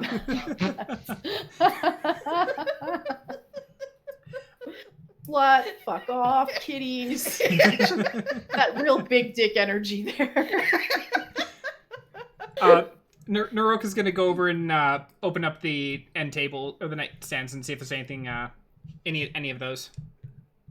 You open it and you hear like a little, like when you open a dresser and some things roll around in it, and there's 2 brass rings. I'm gonna take the brass rings. Do they look fancy at all, or are they just brass? They don't look fancy. They're weirdly heavy, like heavier than you think they ought to be, but nothing otherwise out of the ordinary. Let's take the rings in my pocket. And is there anything in the other night table, or was it just one, or Let's say there's 2 night tables. anything in One the other on night either table? side. Yeah, some really tattered, old, decrepit parchment. If Is there was there anything text on on it, if there was, it's not legible. Okay. Yeah. And okay, so there's the bed that looks like it's gonna fall apart if I sit on it. Specifically you. Yep. The dresser, the 2 nightstands. Was there anything else in the room? No. No, just a simple living quarters for a nerdy scholar, you guess. Who's probably very dead by now. Probably. Looking at the because there's also the book. There's also another bookcase or whatever in here. Yes. Look at the bookcase. So are there any books that are even in remotely decent condition, or that aren't going to fall apart upon sneezing on them? No. So these ones actually a little bit worse off because the damp from the underground cold has got to them in a way that the dryness upstairs didn't quite. So they're less brittle and more kind of tacky and illegible. Yeah. So these books are not in a good state. Okay. Well, I found a couple of abnormally heavy rings and dirty books. Dirty Well, books. keep an eye on the abnormally heavy rings, but as for everything else, yeah, I don't think we're. I think we go looking for that orc kid, and we either find him with the books, or we find his dead body with the books, Or we found another zombie with the books. or we find another zombie with the books. Well, Yeah. let's how many books did we get from upstairs? You got 2 those elven texts that were. That's all we got in total between the 3 of us. Yep. It's really all there was. This place got picked pretty clean. Well, there was a lot of books, just they're mostly in really bad condition. Yeah, oh, yeah. Actually, is there? I'm just trying to think of how this works. Is there a like crate or anything anywhere that we'd seen in the house? Perception check. Perception. That is a 15. 13. Yeah, amidst one of the bookshelves, there's a smallish kind of crate nestled right beside some books that has some more crummy books in it. The crate seems to be in okay condition. gonna stick as many books into that, like even if the books are still like somewhat falling apart, like any books that the best of the best condition books that we could find, and just tuck them all into that and be like, Marsh, can you put this in your bag? The lady asked for books. She did not state in what condition said books need be. Huh. Hey, Madge, we're back. We brought you a pile of garbage. Yeah, crap. We Pay off. we will. The way I Take your look at garbage it, and fucking pay us. the way I look at it, is if we come back and be like, we brought you as much of a library as we could, then she has no ability to be upset with us. If we come back with 2 books, You can't be mad. and if we come back with 2 books and be like, these are the best conditioned books, she'd probably be upset. It's like, well, why didn't you bring the rest? Because maybe she has spells or voodoo magic that. Oh, I forgot. I can repair things. I don't know if I can repair these books though. No. It's like maybe she has some I feel like witchy you could magic repair that. Maybe she has some witchy magic that'll let her, like, I don't know, mend the books or like rebind them carefully. But I feel like Marsh's mending would like fix the book, but not the words on the book, so you just have a blank book. Well, Yeah, isn't that like- the most important part? No, just kidding. I don't actually say that. well, it wouldn't like, at least based off what the mending spell says, like it won't replace any missing text.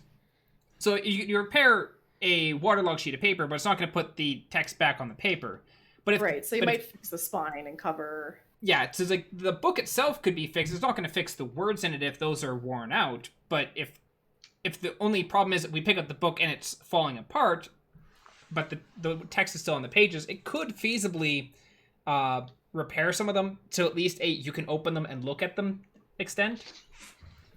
If that's the route you wanted to go, you definitely could, Marsh. That's up to you.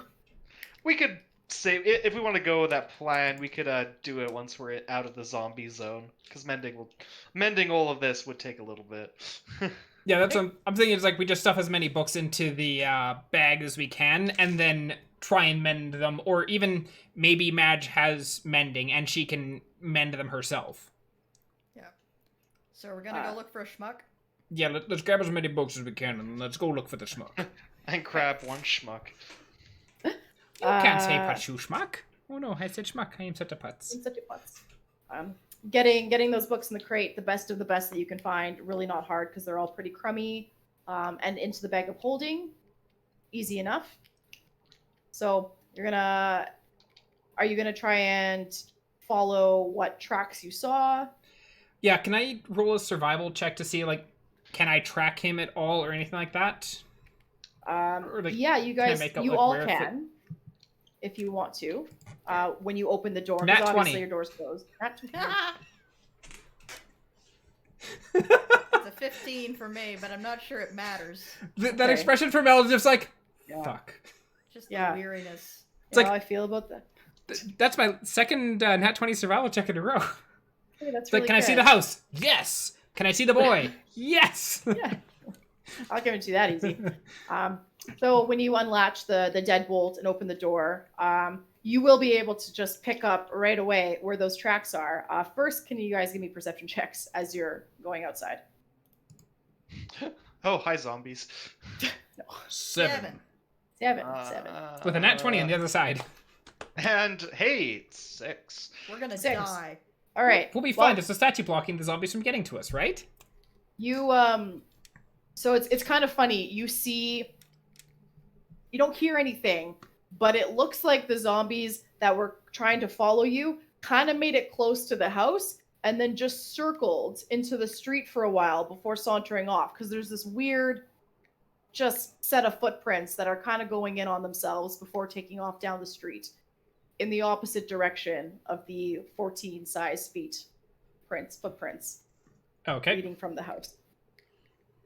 So that's what you guys discern with that. You don't hear any zombies though, so have fun. This seems fine. Naroke, with that bitch and roll. Yeah, the ground that was been unsettled with the steps, pretty easy. That pains me. The goggles help. you're able to follow the footsteps down. It kind of looks like he was in a rush, because the way the heel is kind of slid into the dust a little bit, if that makes sense. Yeah. So yeah, they look like whoever left the house may have been running down the street. Maybe he was running low on his potion time. Speaking of which, how long have we been out? So that zombie encounter actually happened pretty darn quick. So you're probably getting into early evening now, just before early evening. Okay, and the full day, is that like morning to night, or is that morning to the next morning? That's morning to next morning. Okay. Okay. And we took it 2 hours in, like we got up in the morning, then we went out and we were walking for 2 hours before we took it. So we still got some... you got up lots of time. You got up early in the morning. Yeah. So. Okay, spiffy. Looks like he went running this way. Yeah, let's follow along. Okay. So yeah, I'm gonna follow those tracks. Am I seeing other like tracks going in the same direction as if he was running from something, or that he was just running? You just see tracks as if he was just running. You're not seeing anything following him, or tracks that looked. Doesn't look like anything was chasing, but he seemed to be in a hurry. My guess is it took him a while to get here. I'm just picturing Elmer Fudd creeping along. Shh! Be very, very quiet. We're hunting orc boys. Yeah. No comment. Okay. Are you trying to be even remotely conscious of being sneaky, or I are think you now hoofing we it? try to be sneaky. Yeah, we got a bunch of books. I will do my best to not jingle too much. Okay. Can you guys give me stealth checks? Yep. Haha, I'm secretly Nat kind 20. of okay at stealth. Brought down to a 19. Oh, Oh, but it's disadvantage, Aaron. Oh, that's right, because I'm a 10. think- I was so I think a excited, 10 but then it's like, aw. A Either way, I'm 10 so... might work against a zombie. That's funny. That's. I was so love that. excited, but then it's like, oh yeah, By I, the way. it's like, oh yeah, I have disadvantage. That's a sad, fortunate state. Taken away from you. No, that's good. So I like to think that you guys are conscious of your pace, but you're going slower than you were trying to find the scholar's house. So you're being really cautious to like check around you for sounds and stuff as you're going. Like each block that you cross, you're reassessing your situation. And you find that the footprints make a right turn down a long, dark alleyway. Oh, that's ominous. And now that it's getting later in the day, especially with the kind of the blight fog, it's pretty hard to see, but there's sort of a mass lying at the far end of the alley against the wall. A Got mass, you that say? really bright lamp. Yeah, I'm gonna hold up my lamp, which is still lit, and is like just guiding it down. It's like 60 feet bright light, and is it 60 feet bright light and then 60 feet dim? Lantern bullseye. Yeah, 60 bright light in a 60-foot cone, and dim light for an additional 60 feet. So 120 feet of light. Okay, wow, that's really good. So yeah, you're able to discern even down the alleyway as far as it is. There's what would be a tall figure. He's got a cloak on, laying slumped against the wall, and it indeed looks to be an orc. That's a bad place to take a nap. Yeah, I'm gonna walk down. It's like, I think we found a orc boy, and I'm gonna walk down. And what was his name again? Zolthu. I always say that like Zolthu. You sound like you haven't decided what the name's gonna be until the final syllable of you saying it. It sounds like he's gonna be the secret villain. Zol. Zolthu. I'm just gonna go down as I'm walking towards, like, Zolthu, is that you? And just walk straight forward. Hello, it's me. Creeping along at a respectable distance behind Naroke. Okay. Are you coming in too, Marsh? Oh yeah. No, I've got better places to be. Well, I wasn't sure if you're gonna Yeah, like, I stay know, by I the mouth know. of the alley. Actually, I'm gonna go home. See you guys. One of See us ya. might want to stay by the mouth of the alley. Eh, I mean, is this like a one-way alley? Is there two ways to this alley? So it is good. just a one-way alley. Like, yeah, goes a bit of a way Okay. in. There's no windows or doors on the discernible buildings beside it. Just a long. Okay. I guess I'll make my raptor keep watch on the entrance of the alley just to, at least make sure just 20 zombies don't sneak in behind us and cover and block us in. Yeah, absolutely. Then as you guys get closer, it's looking more and more like this could be your missing son. my son. My Well, boy! That's My baby boy! How could you? Yeah, I'm gonna walk up and I'm gonna have Mace in hand as well. Okay. And as I get close, like, is the body moving at all? No, it is not moving. Very slumped. I'm going to poke him with my mace. The body shifts where you had poked it, but does not stir otherwise. And you can. Oh, go on. I am going to. How long ago was it that the boy went missing? 4 days. Okay, so he's probably Wasn't- long since dead.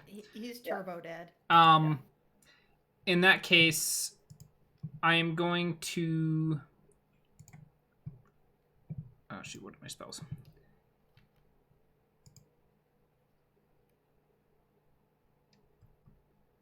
I'm going to check his pulse. There's a chance.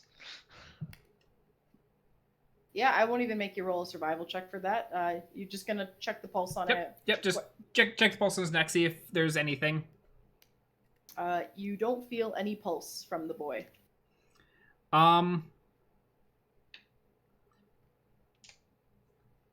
Do.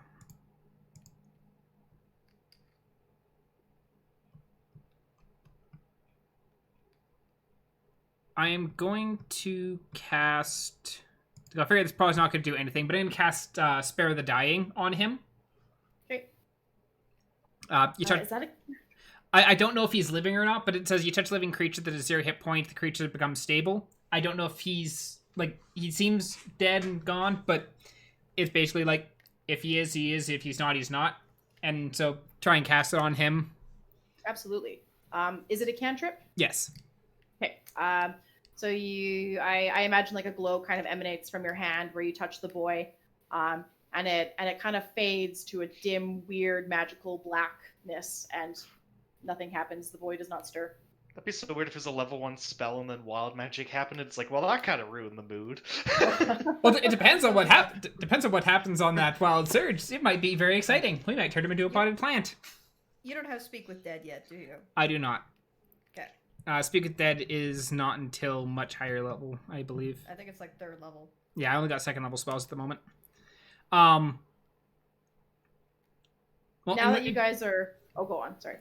Since I've determined that, okay, like he's dead. There's no fixing that. At least not with the spells that I have at my disposal. I'm going to search this person for books. Definitely. So a couple quick things. Once you had checked his pulse, you would have noticed while touching him and checking for a pulse that the flesh around his neck is withered and rotted in a way that the rest of his flesh isn't. Ooh. Okay. And the 3 of you can see that there are 3 books in his lap that he was sort of cradling as he had slumped over against the wall, that are in fairly decent condition. So I'll pass the books to the others. How heavy is this boy? Yeah, I would like to try to get his body out of here at least. He is a growing boy. He's pretty darn heavy, but let me think about this. Orc weight. I should have written this down. Of course, you're gonna want to carry the boy out. He's probably like a solid 235. 235. Yeah. I have some carrying capacity if you need to offload some stuff. Yeah, I may need you to carry some of my stuff. I'd look at my bag. I don't think we're gonna get his body into your bag. No, not that. The other stuff, not that stuff. And it's worth mentioning, in addition to the 3 books that were very obviously in his person, he does have a pewter ring on his finger. He's wearing a fancy cloak, now that you're getting close to it, with like a bright golden sort of clasp. And in the pocket of a cloak, there is 1 full dose of the potion that's meant to keep away the blight sickness on him. Okay, grab the potion just in case. Yeah, I'll pass the potion to Kit. Or to Dominic. So you said, sorry, he's how heavy? 235. 235? Okay, I'm going to... Take it away. If he was 2 So feet shorter, I could fit him in the bag. I'm going to You're I'm going to offload about 110 pounds worth of stuff into. I think that makes me encumbered. I am carrying but 76 pounds and I can carry 120. Well, between you and Marsh, basically offloading 110 or so pounds to the 2 of you. Oh, okay, that should be fine. Yeah, just kind of like spitting between it, just like, I want my weapons back later, and yeah, almost that entire weight is weaponry. Yeah, I can carry about 40 more pounds of stuff. Oh, actually, how much weight do you have available in your bag of holding? I'm assuming the books didn't fill up too much. I assume it's still got like 200 pounds. Okay, in that case, I'm going to hand Marsh the 105 feet of... Oh, no, because I'm using that to tie it onto my back. Never mind. So I can't offload it. Yeah, so I'm going to offload about 110 pounds between the 2 of you. And then just fireman, like, up and over the shoulder and just, like, haul him along. I'll just take all of it, unless you have, like, a bunch of pole arms, and then I guess Nick should probably carry that. No, yeah, most of it is stuff that we just chuck into your bag, so... Yep, sounds good. It's like, Hannah's like, a miner's pick, my iron pot. You can have some of my rope. Hold on to my tent. I may need that later. Even if they're lied about 2 person. Yeah, just like unloading all the stuff into your bag and then like up and over and... Well, I guess we take the boy back. That's a go. That's very honorable of you. Okay, so as you guys get up and begin to prep yourselves for the journey down the hallway, sorry, not hallway, alleyway rather, all 3 of you notice... Suddenly zombies. Hey, my raptors should be doing its job. Oh, yeah. No. Has this appeared on your screen here? Can I you see hands. Yes. Yeah, so as you guys are making to go back, these foul, like, rotted green hands, ghostly hands, phase through the wall, grasping as if to reach for your necks. And that's where we're going to end our session for tonight. Oh, good times. Yes. At At least, it's getting okay. very dark, and if it gets much darker, we won't be able to see Mel. Yes. As Mel gradually fades into the darkness. Hands. Helping hands, right? Let's go find out in a couple weeks. Yep. They're friendly. Yay, you just want handshakes. Handshakes. High fives all around. Yep. High fives. Walked out like... Walk out of the alleyway giving high five. Okay, well, thank you to my players for putting up with whatever this session was. And, you know, taking the initiative to go check out the Father Farmer. Really appreciate that. I like how we did find culty stuff, just wasn't the culty stuff we were all expecting. Yeah, we were hoping to find like bodies and stuff like that, and it's like, aw, he's just a quack. This is boring culty stuff. We want lethal culty stuff. Thanks for Give us better a dead story. body or don't waste our fucking time. Yeah. What kind of stupid heart is this? Yeah, that's where we're going to end it off tonight. So thank you to everyone who tuned in. You can find more D&D next week with Giggle's campaign. And, oh, you're already trying to figure out how to beeline off that map, aren't you? Not even so much beeline. I've got plans. Okay, well, I'm going to end it here then before he can continue to speculate with this map.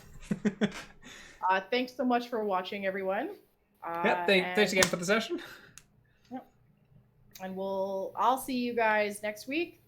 Some of my fine players here. We'll see you in 2. Yep. Have a great night, all. Have a good evening, Bye. everybody. Bye.